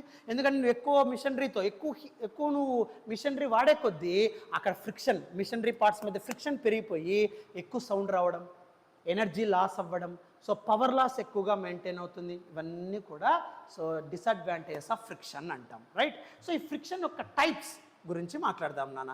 So types of friction. So friction యొక్క టైప్స్ ఏంటి సార్ అంటే, ఫ్రిక్షన్లో ఎప్పుడు కూడా 3 టైప్స్ ఉంటాయిరా. ఏవేవి 3 types sir? So friction always classified into 3 types. అందులో ఫస్ట్ వన్ వచ్చేసి స్టాటిక్ ఫ్రిక్షన్ అంటాం. So friction classified into 3 types. First one is static friction, second one is kinetic friction. Okay, so static friction, kinetic friction, and third one is rolling friction. So friction always classified into 3 types. So static friction, kinetic friction, rolling friction antam, right? So ikkada static friction ante enti? So static friction ante ee friction valla the body is at rest. So object రెస్ట్లో ఉందనుకోండి, అక్కడ develop అయ్యే frictional ఫోర్స్ని ఏమంటాము అంటే static friction అంటాం నాన్న. అంటే sir ఇప్పుడు ఏదైనా ఒక సర్ఫేస్ తీసుకున్నారనుకోమ్మా, so let us consider this is your surface of ground, right? With respect to surface ఒక బాడీ ఇలా మూవ్ అవుతుంది అనుకోమ్మా. For example this is the body where the surfaces are meeting. ఇప్పుడు ఈ బాడీ ఇలా మూవ్ అవుతుంది నాన్న, nothing but with certain speed. లేదు sir, certain applied force, external force. ఇప్పుడు ఈ బాడీని నేను మూవ్ చేస్తా ఉన్నా, ఎక్స్టర్నల్ ఫోర్స్ అప్లై చేసి పుల్ చేస్తా ఉన్నా, కానీ బ్లాక్ మూవ్ కావడంలే. ఎందుకు మూవ్ కావడం లేదు సార్? బికాస్ ఇక్కడ నీకు ఈ కాంటాక్ట్ సర్ఫేస్ ఇర్రెగ్యులారిటీస్ ఇంటర్లాకింగ్ వల్ల డెవలప్ అయ్యే ఫ్రిక్షనల్ ఫోర్స్ చాలా ఎక్కువగా ఉంది నాన్న. ఆ ఫ్రిక్షనల్ వాల్యూ ఎక్కువగా ఉండడం వల్ల నువ్వు అప్లై చేసే ఫోర్స్ సరిపోవడం లేదు. సో ఇప్పుడు ఒక వాల్ ఉంది, ఆ వాల్ని పుష్ అయ్యి, the wall cannot move because of static friction. ఎందుకంటే ఆ వాల్ యొక్క సర్ఫేస్ గ్రౌండ్ యొక్క ఇర్రెగ్యులారిటీస్ ఇంటర్లాక్ అవ్వడం వల్ల the body cannot able to move. So కాబట్టి ఇక్కడ బాడీ మూవ్ కాకోకుండా, అంటే నువ్వు ఫోర్స్ అప్లై చేసినా ఆ ఫోర్స్కి రెస్పాండ్ కాకుండా బాడీ మూవ్ కాలేకపోతా ఉంది అంటే because of static friction there అంటాం. సో కాబట్టి 2 సర్ఫేసెస్ మధ్య ఇర్రెగ్యులారిటీస్ ఇంటర్లాక్ అవ్వడం వల్ల డెవలప్ అయ్యే friction where the body keeps at rest, దాన్నే మనం స్టాటిక్ ఫ్రిక్షన్ అంటాం, దాన్నే ఎఫ్ఎస్ అంటాం నాన్న, రైట్? సో ఇప్పుడు FS value equal to external force ఉందనుకోనా, దెన్ వాట్ హ్యాపెన్స్ మా? సో ఇప్పుడు ఎక్స్టర్నల్ ఫోర్స్ చాలా తక్కువగా ఉంది, ఫ్రిక్షనల్ వాల్యూ ఎక్కువగా ఉంది, కాబట్టి ఆబ్జెక్ట్ మూవ్ కాదు. ఫ్రిక్షన్ ఎక్కువ ఉంది కదా, అపోజిషన్ ఎక్కువ ఉంటుంది కదా, స్పీడ్ తక్కువ అయిపోతుంది, కాబట్టి body does not able to move. So కాబట్టి దాన్ని స్టాటిక్ ఫ్రిక్షన్ అంటాం. స్టాటిక్ ఫ్రిక్షన్ వాల్యూ ఎంతైతే ఉందో అంత నువ్వు ఎక్స్టర్నల్ ఫోర్స్ అప్లై చేశారనుకో, then what happens? irregularities interlock, breaks, and the body ready to move. So body move కాదు, రెడీ టు మూవ్ అంటాం. ఈ జాగ్రత్త గుర్తుపెట్టుకో, ready to slide, ready to move, దాన్నే లిమిటింగ్ ఫ్రిక్షన్ అంటాం. సో లిమిటింగ్ ఫ్రిక్షన్ అంటే నువ్వు అప్లై చేసిండే ఫోర్స్కి ఈక్వల్గా ఫ్రిక్షనల్ ఫోర్స్ కనుక ఉంటే then the body able to move, ready to move అని అర్థం నాన్న. ఇప్పుడు సింపుల్ ఎగ్జాంపుల్ రా, సపోజ్ ఇప్పుడు ఒక బస్ స్టేషన్లో తీసుకుంటావురా, బస్సు ఇప్పుడు నువ్వు సపోజ్ నువ్వు బస్ స్టాండ్కి వెళ్ళావు, ఒక బస్సు అక్కడ ఆగింటుంది, రైట్? నువ్వు మీ ఇంట్లో వాళ్ళకి ఎలా కన్వే చేస్తావు? బస్ ఇంకా స్టార్ట్ కాలేదు మా, బస్ ఈజ్ అట్ రెస్ట్ అంటావు. అంటే అక్కడ మీనింగ్ ఏమి అంటే నువ్వు ఎంత ఫోర్స్ అప్లై చేసినా బస్సు మూవ్ కాలేదు అంటే స్టాటిక్ ఫ్రిక్షన్ అక్కడ యాక్టివేట్ అవుతుంది. బాడీ రెస్ట్లో ఉంది అంటే ఆ సర్ఫేస్ దగ్గర డెవలప్ అయ్యే అపోజింగ్ ఫోర్స్, ఫ్రిక్షనల్ ఫోర్స్ ఏంటి అంటే స్టాటిక్ ఫ్రిక్షన్. డ్రైవర్ వచ్చాడు, బస్ ఆన్ చేశాడు, కానీ మూవ్ కాలే. అప్పుడు నువ్వు వేరే వాళ్ళకి ఎలా కన్వే చేస్తావు? Driver came, switch on the engine but not moving, so ready to move. Bus start అవుతుంది అని స్టార్ట్ అవ్వబోతోంది అంటాం కదా. అంటే అక్కడ ఫ్రిక్షన్ వాల్యూకి ఈక్వలెంట్గా ఇంజన్ యొక్క ఎక్స్టర్నల్ ఫోర్స్ ఈక్వల్ అవుతుంది. సో ఫ్రిక్షన్, ఎక్స్టర్నల్ ఫోర్స్ రెండు ఈక్వల్ అయినాయి అనుకోండి, అప్పుడు డెవలప్ అయ్యే ఫోర్స్ని లిమిటింగ్ ఫ్రిక్షన్ అంటాం. అంటే ఫ్రిక్షన్ బ్రేక్ అయ్యేటట్లుంది అని అర్థం. ఆ ఫ్రిక్షన్ బ్రేక్ అయ్యేటట్లు ఉంది అంటే ఆ ఫ్రిక్షన్ బ్రేక్ అయిపోతుంది, అప్పుడు బాడీ ఇంకా మూవ్ కాబోతోంది అని అర్థం. ఎప్పుడు? Your external force greater than frictional force. So కాబట్టి ఫ్రిక్షన్ ఎక్కువగా ఉంటే body rest, static friction. Friction ఫోర్స్కి ఈక్వలెంట్గా ఎక్స్టర్నల్ ఫోర్స్ అప్లై చేస్తే ఫ్రిక్షన్ బ్రేక్ అవుతోంది, ఇంకా రెడీగా మూవ్ అవ్వడానికి సిద్ధంగా ఉంది అని అర్థం. వన్స్ ఎప్పుడైతే ఎక్స్టర్నల్ ఫోర్స్ ఫ్రిక్షన్ని డామినేట్ చేసింది అనుకోండి, your external force greater than frictional force, అప్పుడు ఆటోమేటిక్గా ready to move.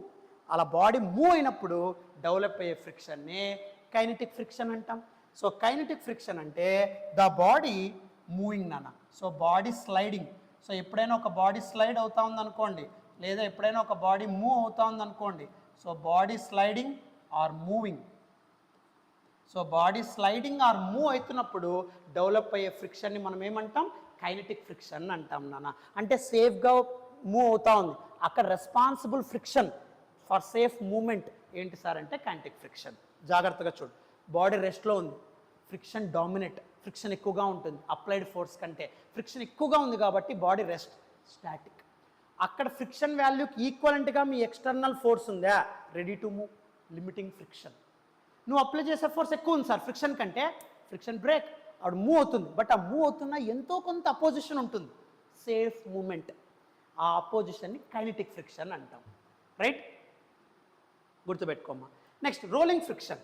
Oh body roll అయినప్పుడు డెవలప్ అయ్యేదన్న when one body rolls on surface. Okay, ఒక బాడీ సర్ఫేస్ పైన రోల్ అవుతూ ఉన్నప్పుడు డెవలప్ అయ్యే ఫ్రిక్షన్ని మనం రోలింగ్ ఫ్రిక్షన్ అంటాం. So rolling friction is very less, ఎందుకంటే రోల్ అయ్యేటప్పుడు మూమెంట్ ఎక్కువగా ఉంటుంది when compared with kinetic and static. So friction వల్ల తక్కువగా ఉండేది రోలింగ్, ఎక్కువగా ఉండేది స్టాటిక్, యావరేజ్ కైనెటిక్. గుర్తుపెట్టుకో, take screen shot.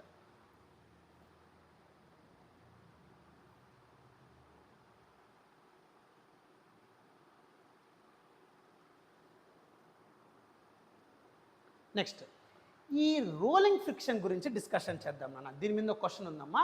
So rolling friction దేని మీద డిపెండ్ అవుతుంది గుర్తుపెట్టుకోమ్మా. సో రోలింగ్ ఫ్రిక్షన్ దాన్ని ఎఫ్ఆర్ అంటాను నాన్న. Rolling friction always depends on 2 factors. ఏవేవి సార్? రోలింగ్ ఫ్రిక్షన్ ఎప్పుడు కూడా 2 ఫ్యాక్టర్స్ మీద డిపెండ్ అవుతుందన్న. ఒకటి నార్మల్ రియాక్షన్, ఇంకొకటి రేడియస్. గుర్తుపెట్టుకో. So rolling friction always depends on 2 factors అంటాం. ఏవేవి sir 2 factors? Normal reaction and radius of the rolling body అంటాం. ఇప్పుడు ఫర్ ఎగ్జాంపుల్ నాన్న, సపోజ్ నీ దగ్గర ఇక్కడ రోలింగ్ ఫ్రిక్షన్ దాన్ని ఎఫ్ఆర్ అంటాము, 2 ఫ్యాక్టర్స్ మీద డిపెండ్ అవుతుంది. ఒకటి నార్మల్ రియాక్షన్, ఇంకొకటి రేడియస్ అంటాం. దీన్ని ఎలా ఎక్స్ప్లెయిన్ చేస్తాం సార్ అంటే, ఇప్పుడు సపోజ్ ఒక సర్ఫేస్ ఉంది నాన్న, let us consider this is your surface. ఇప్పుడు ఈ సర్ఫేస్ పైన ఒక బ్లాక్ ఉందిరా, this is your block. How many forces acting on it? First gravitational force which is equals to weight of the body mg. కాంటాక్ట్కి పర్పెండిక్యులర్గా ఉండే force normal force. Okay, so ఎప్పుడైనా సరే ఒక బాడీని నువ్వు సర్ఫేస్ పైన ప్లేస్ చేసావంటే అర్త్ ఆ బాడీని అట్రాక్ట్ చేస్తూ ఉంటుంది, తన వెయిట్ ఎంతైతే ఉందో అంత ఫోర్స్, దాన్ని గ్రావిటేషనల్ ఫోర్స్ అంటాం. ఈ కాంటాక్ట్ సర్ఫేస్కి పర్పెండిక్యులర్గా యాక్ట్ అయ్యే ఫోర్స్ని నార్మల్ ఫోర్స్ అంటాం. ఓకే, నౌ ఇప్పుడు ఇక్కడ ఎప్పుడైతే నార్మల్ ఫోర్స్ అంటే నథింగ్ బట్ దానికి ఆపోజిట్గా బ్యాలెన్సింగ్ ఫోర్స్ ఏముందమ్మా? వెయిట్. అంటే n = mg. అంటే ఎప్పుడైతే వెయిట్ అనేది ఎక్కువగా ఉంటుందో, okay, then normal reaction will be more, then friction will be more అంటాం. అర్థమవుతుందా? ఎప్పుడైతే ఫ్రిక్షన్ దేని మీద డిపెండ్ అవుతుంది అంటే నార్మల్ రియాక్షన్ దేని మీద డిపెండ్ అవుతుంది? Weight of the body. ఎందుకంటే ఎన్నికి ఆపోజిట్గా వెయిట్ నాన్న. సో కాబట్టి నార్మల్ రియాక్షన్ వెయిట్ మీద డిపెండ్ అవుతుంది. సో వెయిట్ అనేది ఫ్రిక్షన్ మీద డిపెండ్ అవుతుంది. As weight increases friction also increases. ఎందుకంటే వెయిట్ పెరిగే కొద్దీ ఇర్రెగ్యులారిటీస్, ఇంటర్లాకింగ్ పెరుగుతుంది, అపోజింగ్ ఫోర్స్ పెరుగుతుంది. అందుకే friction always depends on normal reaction అంటే వెయిట్ ఆఫ్ ద బాడీ అని అర్థం. As weight increases friction increases. అందుకే ఏదైనా ఒక స్లైడ్ అవుతుంటే బరువు పెట్టు అంటారు, అప్పుడు స్లైడింగ్ ఆగిపోతుంది. So because of nothing but normal reaction. So normal reaction depends on weight. As weight increases friction also increases. గుర్తుపెట్టుకో. రేడియస్, ఎప్పుడైతే నువ్వు రేడియస్ ఆఫ్ రోలింగ్ బాడీ పెంచుతానవో ఫ్రిక్షన్ ఆల్సో ఇంక్రీజెస్. ఎందుకు సార్? రోలర్ అబ్జర్వ్ చేయి, radius value very high, friction value very high, అందుకే అది స్లోగా roll అవుతూ ఉంటుంది. Cycle tyre radius is very less, so friction also less, moment is very fast. Simple, right? So కాబట్టి ఎప్పుడైనా గుర్తుపెట్టుకో, friction always depends on, rolling friction depends on normal force. Normal reaction means weight. As weight increases normal force increases, friction increases. Suppose radius of the body increases, rolling body, then friction also increases. Best example, road roller. As the radius increases, it is very small rolling takes place. Suppose if you take cycle tire or scooter tire, radius is very less, right? So that movement is very high, right? So rolling friction takkuga untundi because of less radius, kabatti friction will be less, movement is high. So kabatti ee rendu combine chesarankondi, appudu rolling friction is okay directly proportional to normal reaction, directly proportional to radius. బాబు ఇది rolling అని అర్థం నాన్న, ఒకవేళ నీకు అది confusion అయితే తీసేస్తా. ఇది రోలింగ్ ఫ్రిక్షన్ అని అర్థం. ఓకే, నౌ అప్పుడు దాన్ని బట్టి ఏం రాయొచ్చు నాన్న? అదే రాస్తాను, రాయండి. నార్మల్ రోలింగ్ ఫ్రిక్షన్ అని చెప్పేసి, ఇది రోలింగ్ ఫ్రిక్షన్, ఇది రేడియస్. ఓకే, ఈ రెండు కంబైన్ చేస్తే అప్పుడు rolling friction is directly proportional to N R. Remove proportionality symbol, you get, so one constant, దాన్నే కోఎఫిషియంట్ ఆఫ్ రోలింగ్ ఫ్రిక్షన్ అంటాం, మ్యూ అంటాం నాన్న. So remove your proportionality symbol, you get one constant, దాన్నే మనము కోఎఫిషియంట్ ఆఫ్ ఫ్రిక్షన్ అంటారు నాన్న. So కాబట్టి proportionality symbol తీసేస్తే మీకు వచ్చేదే coefficient of friction, unitless term. So mu R is equals to, F R is equals to mu R,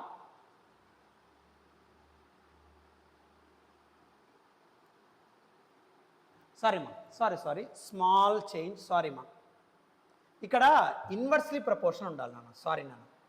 sorry మా small change, sorry inversely proportion ఉండాలి నాన్న రేడియస్తో. సారీ నాన్న, small mistake done by me. So inversely proportional to radius, sorry నాన్న, small change నాన్న. So ఎప్పుడైనా సరే friction always depends on normal reaction. As weight increases normal reaction increases, friction increases, directly proportional. But రేడియస్తో ఈ friction value inversely proportional. Sorry small change, sorry for your inconvenience. So చూడన్న, friction, rolling friction always inversely proportional to radius of the body. As radius of the body increases, friction decreases. Correct or not? Rolling friction తగ్గుతా ఉంది అని అర్థం, అంటే rolling friction తగ్గిపోతా ఉంది అని అర్థం. So కాబట్టి ఎప్పుడైనా సరే గుర్తుపెట్టుకో, సో రోలింగ్ వీల్ యొక్క రేడియస్ చాలా తక్కువగా ఉంటే ఫ్రిక్షన్ వాల్యూ ఎక్కువగా ఉంది అని అర్థం నాన్న. సో ఇప్పుడు బెస్ట్ ఎగ్జాంపుల్ చూడన్న. సో ఇక్కడ rolling friction always inversely proportional to radius అంటాను. ఇక్కడ ఆర్ అంటే రేడియస్ అని అర్థం నాన్న. సో దీన్ని ఎలా చెప్తానం సార్ అంటే జాగ్రత్తగా అబ్జర్వ్ చేయండి అన్న. రేడియస్ ఎక్కువగా ఉంటే ఫ్రిక్షన్ వాల్యూ తక్కువగా ఉంటుంది అని అర్థం, రైట్? అంటే ఇప్పుడు సపోజ్ నువ్వు సైకిల్ టైర్ తీసుకున్నావు అనుకో, ఇది cycle tyre, radius value will be very large. So radius చాలా ఎక్కువగా ఉంది కాబట్టి ఫ్రిక్షన్ వాల్యూ తక్కువగా ఉంటుంది, మూమెంట్ ఎక్కువగా ఉంటుంది నాన్న. అలా కాదు సార్, ఒక రోడ్ రోలర్ తీసుకున్నారనుకో, రోడ్ రోలర్ యొక్క రేడియస్ చాలా తక్కువగా ఉంటుంది నాన్న. As road roller is very less radius, then friction value is very high. Friction value ఎక్కువగా ఉందంటే మూమెంట్ వాల్యూ తక్కువగా ఉంటుంది నాన్న. Always keep in mind. So that rolling friction is inversely proportional to radius of the wheel అంటాం నాన్న.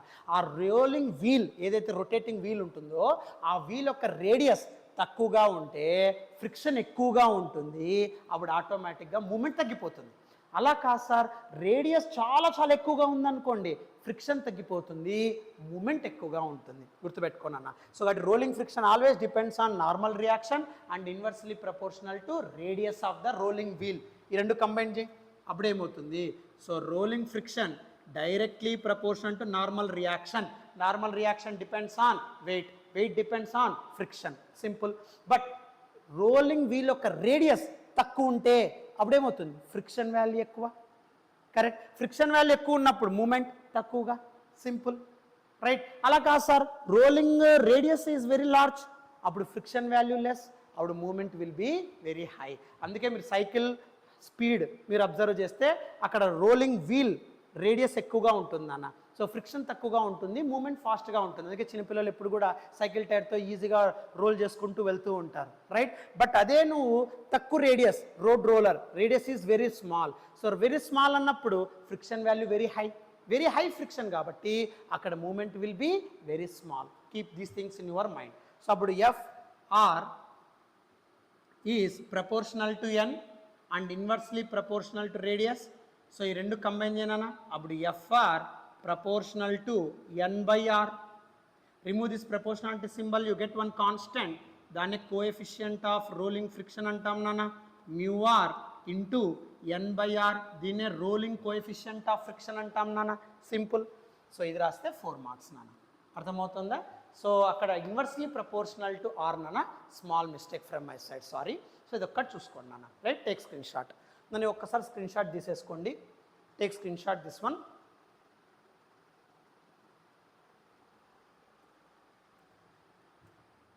Next ఇది ఒక screen shot తీసేసేమ్మా.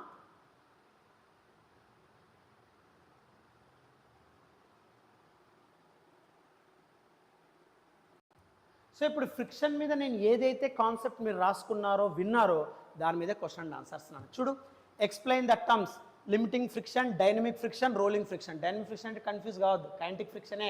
Limiting చెప్పా, friction value external force equal అయినప్పుడు.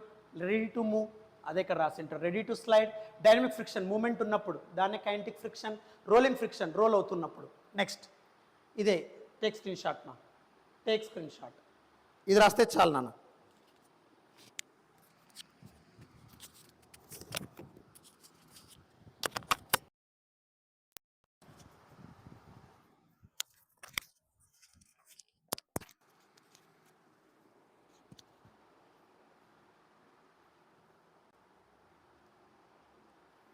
Okay.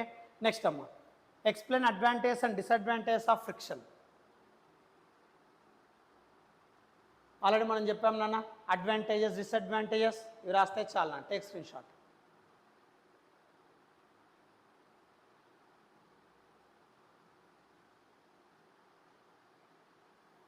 Next state the loss of rolling friction. ఇప్పుడే మనం నేర్పించాం నాన్న.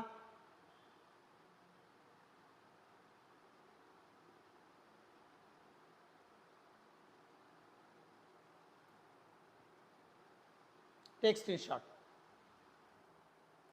నెక్స్ట్ అన్న, సో ఇప్పుడు ఫ్రిక్షన్ అరైజ్ అవుతుందని చెప్తున్నాం సార్, డిసడ్వాంటేజ్ కూడా చెప్పినాం కదా, wear and tear, power loss, loss of energy అని. బట్ దాన్ని ఎట్లా ఓవర్కమ్ చేయాలా సార్? అదే మన నెక్స్ట్ క్వశ్చన్ అన్న. So methods to decrease the friction. So ఫ్రిక్షన్ని ఎలా రెడ్యూస్ చేస్తాం sir? Methods to reduce the friction.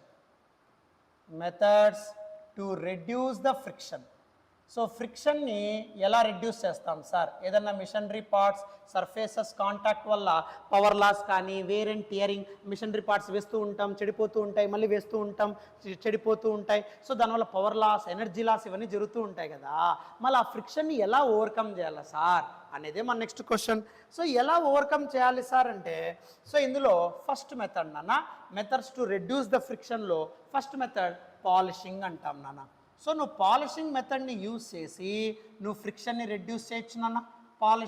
Polishing అంటే టూ సర్ఫేసెస్ మధ్య నువ్వు పాలిష్ చేసినావు అనుకో, అప్పుడు ఇర్రెగ్యులారిటీస్ ఇంటర్లాక్ కావు కదరా. సో టూ సర్ఫేసెస్ ఎక్కడైతే కాంటాక్ట్ ఉన్నాయో ఆ రెండింటి మధ్య నువ్వు ఒక పాలిషింగ్ చేసావు అనుకో, స్లైట్ స్మూత్ పాలిషింగ్ చేయాలా. హెవీ పాలిష్ చేస్తే ఫ్రిక్షన్ పెరిగిపోతుంది నాన్న. అర్థమవుతుందా? ఇప్పుడు అందుకే ఎక్కువగా నువ్వు ఫ్లోర్ పైన పెయింట్ వేసేసినావు అనుకో, నువ్వు ఫుట్ పెట్టిన వెంటనే అటాచ్ అయిపోతుంది, ఇంటర్లాక్ పెరిగిపోతుందిరా. స్మూత్ పాలిషింగ్ ఉండాలి. సో 2 సర్ఫేసెస్ మధ్య మీరు స్మూత్ పాలిషింగ్ వేశారనుకోండి, ఇర్రెగ్యులారిటీస్ ఇంటర్లాకింగ్ వల్ల ఆ స్మూత్ పాలిష్ ఉండడం వల్ల స్లైడ్ అవుతుంది నాన్న. అంటే అక్కడ ఫ్రిక్షన్ వాల్యూ తగ్గిపోతుంది అని అర్థం. సో కాబట్టి between the surfaces if you maintain smooth polishing, friction can B reduced. Okay, second one lubricants. Next method ఏంటి అంటే లూబ్రికెంట్స్ అంటాం. లూబ్రికెంట్స్, ఈ లూబ్రికెంట్స్ ఏం చేస్తాం సార్, జాగ్రత్తగా చూడు. సో లూబ్రికెంట్స్ అంటే నథింగ్ బట్ ఆయిల్, గ్రీస్, ఇవన్నీ నాన్న. ఇవేం చేస్తాము, ఆ మిషనరీ పార్ట్స్ మధ్యలో ఈ ఆయిల్ కానీ గ్రీస్ కానీ ఉండడం వల్ల ఇంటర్లాకింగ్ అనేది జరగదు, అప్పుడు స్లైడ్ అవుతుంది. 2 సర్ఫేసెస్ మధ్య స్లైడింగ్ ఉంటుంది. సో ఆ స్లైడింగ్ ఉండడం వల్ల ఫ్రిక్షన్ తగ్గిపోతుంది, మూమెంట్ ఎక్కువగా ఉంటుంది. అందుకే ఎక్కువగా మిషనరీలో క్యాస్ట్రాల్, సిఆర్టీ లూబ్రికెంట్స్ అంటారా. మీరు ఎక్కువగా మీరు యాడ్స్లో కూడా చూసింటారు నాన్న. పిస్టన్స్ ఇలా మూవ్ అవుతూ ఉంటాయి, ఆయిల్ వేస్తూ ఉంటారు. ఆ ఆయిల్ వేయడానికి ఎందుకు సార్ అంటే, ఇప్పుడు మామూలుగా మీరు ఎక్కువగా మీరు న్యూ వెహికల్ తీసుకున్నప్పుడు మీరు సర్వీసింగ్కి వెళ్తారు. ఆ సర్వీసింగ్ పోయినప్పుడు ఒక 2 సర్వీసింగ్ తర్వాత ఆయిల్ చేంజ్ సార్ అంటాడు. ఎందుకు? ఆ 2 సర్వీసింగ్స్ తర్వాత ఆ మిషనరీ పార్ట్స్ మధ్య ఉండే ఆయిల్ ఎవాపరేట్ అయి ఉంటుంది బికాస్ ఆఫ్ హీట్ ఎనర్జీ. మీరు ఇంజన్ ఆన్ చేస్తూ వెళ్తూ ఉంటారు కదా. సో సమ్ కిలోమీటర్స్ వెళ్ళిన తర్వాత ఆ ఇంజన్ ఆయిల్ ఎవాపరేట్ అవుతుంది, అందుకే ఆయిల్ చేంజ్ అంటాడు. సో ఇప్పుడు ఆయిల్ వేయడం వల్ల ఏమవుతుంది, ఆ స్మూత్ సర్ఫేసెస్లో ఇంటర్లాకింగ్స్ మధ్య ఆయిల్ వెళ్ళడం వల్ల అక్కడ స్మూత్ సర్ఫేస్ అయిపోతుంది, ఆటోమేటిక్గా ఫ్రిక్షన్ విల్ బి రెడ్యూస్ అంటాం. సో అలా reduction of friction maintenance oil grease వల్ల కూడా మిషనరీ పార్ట్స్ మధ్య స్మూత్ సర్ఫేసెస్, స్మూత్ మూమెంట్ ఉంటుంది, ఫ్రిక్షన్ తగ్గిపోతుంది. So that is your another method to reduce the friction, that is lubricants. And third one వచ్చేసి ball bearings.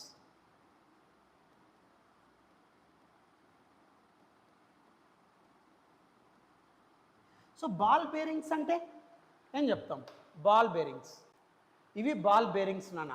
అంటే టైర్కి సైడ్లో ఉంటాయి ఇవన్నీ, ఇవి బాల్ బేరింగ్స్ అంటాం.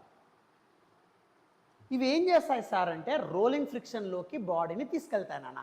అంటే ఆ రోలింగ్ టైర్ ఉంటుంది కదా, సర్క్యులర్ టైర్ ఉంటుంది కదా, ఆ టైర్ పక్కన ఈ బాల్ బేరింగ్ పెట్టడం వల్ల అది కైనెటిక్ ఫ్రిక్షన్ నుండి రోలింగ్ ఫ్రిక్షన్లోకి మారిపోతుంది బాల్ బేరింగ్. ఎందుకంటే rolling friction value is very less when compare to remaining types of frictions. So కాబట్టి ఆ బాల్ బేరింగ్ ఏం చేస్తుంది సార్ అంటే స్లైడింగ్, అంటే టైర్ స్లైడ్ కాకుండా రోల్ అవ్వడానికి కన్వర్ట్ చేస్తుంది నాన్న. సో స్లైడింగ్ ఫ్రిక్షన్ నుండి, కైనెటిక్ ఫ్రిక్షన్ నుండి రోలింగ్ ఫ్రిక్షన్లోకి మార్చే ఎలిమెంట్ బాల్ బేరింగ్. సో ఈ బాల్ బేరింగ్ వల్ల so kinetic friction converted to rolling friction. So ఆ బాల్ బేరింగ్ వల్ల ఫ్రిక్షన్ వాల్యూ రెడ్యూస్ అవుతుంది, రోలింగ్ ఎక్కువగా జరుగుతుంది నాన్న. దాన్నే మనం బాల్ బేరింగ్ అంటాం. సింపుల్ నాన్న. నెక్స్ట్ తర్వాత ఫోర్త్ మెథడ్ ఏంటి సార్ అంటే స్ట్రీమ్ లైనింగ్ అంటాం. Fourth method to reduce the friction ఏంటి అంటే స్ట్రీమ్ లైనింగ్ అంటాం. సో స్ట్రీమ్ లైనింగ్ అంటే ఏంటి sir, front portion of the వెహికల్స్ని కర్వ్డ్ షేప్లోకి మెయింటైన్ చేయడం, దాన్ని స్ట్రీమ్ లైనింగ్ అంటాం. అంటే దానివల్ల ఏమవుతుంది సార్, ఆపోజిట్లో వచ్చే ఎయిర్ ఫ్రిక్షన్ రెడ్యూస్ అవుతుంది రా, కీప్ ఇన్ మైండ్. సో ఎప్పుడైతే ఎయిర్ ఫ్రిక్షన్ రెడ్యూస్ చేయాలనుకుంటామో మీరు యూజ్ చేసేదే స్ట్రీమ్ లైనింగ్ మెథడ్ అంటాం. ఈ స్ట్రీమ్ లైనింగ్ మెథడ్ ఏం చేస్తుంది సార్ అంటే, సపోజ్ మీరు ఏదైనా ఒక వెహికల్ హైవే దగ్గరికి వెళ్ళారనుకో, ఆపోజిట్ డైరెక్షన్లో హెవీ ఎయిర్ వస్తూ ఉంటుంది కదా, ఆ ఎయిర్ వల్ల ఆ ఎయిర్ ఇంపాక్ట్ మీ మీద రాకోకుండా వాడు ఫ్రంట్ పోర్షన్ ఆఫ్ వెహికల్ ఏం చేస్తాడు, కర్వ్డ్ పోర్షన్లోకి మెయింటైన్ చేస్తాడు. ఇప్పుడు ఏరోప్లేన్ మీరు ఫ్రంట్ పోర్షన్ చూడండి, కర్వ్డ్ షేప్ ఉంటుంది. ఆ కర్వ్డ్ షేప్ ఉండడం వల్ల ఏమవుతుంది, ఆపోజిట్ డైరెక్షన్ వచ్చే ఎయిర్ అంతా కూడా డీవియేట్ అయిపోతుంది అన్న through the wings, right. So కాబట్టి అక్కడ ఆ ఎయిర్ ఫ్రిక్షన్ అంటే ఆపోజిట్లో వచ్చే ఎయిర్ ఫోర్స్ అప్లై కాకోకుండా రెడ్యూస్ చేయడానికి front portion of the scooter కానీ ఏరోప్లేన్స్ కానీ ఫ్రంట్ పోర్షన్ ఆఫ్ ద వెహికల్స్ని కర్వ్డ్ సర్ఫేసెస్లోకి టర్న్ చేస్తారు. ఆ కర్వ్డ్ సర్ఫేసెస్లో మ్యానుఫ్యాక్చరింగ్ చేయడం వల్ల air friction can be reduced so that the vehicle can move forward in very easily, right. So ఇవి methods to reduce the friction నాన్న. ఓకే, ఇప్పుడు నేను చెప్పిండే ఆ ఎక్స్ప్లెనేషన్కి ఇది రాస్తే చాలు నాన్న. Take screen shot. Methods to reduce the friction ఇది రాస్తే చాలమ్మా. ఇప్పుడు మనం ఏదైతే చెప్పామో అవే ఇక్కడ ఉంటాయి నాన్న.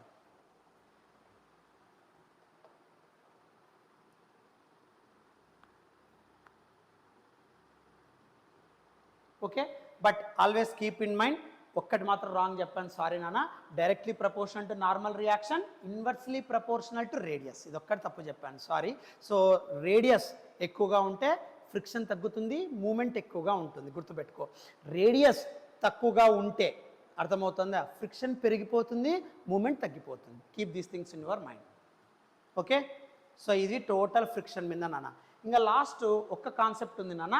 So banking of roads. So ఆ బ్యాంకింగ్ ఆఫ్ రోడ్స్ మీద ఒక్క క్వశ్చన్ 4 మార్క్స్ ఉంది నాన్న, అది 2 మార్క్స్. రెండు కలిపి నెక్స్ట్ వీడియో రిలీజ్ చేస్తాను నాన్న. Thank you.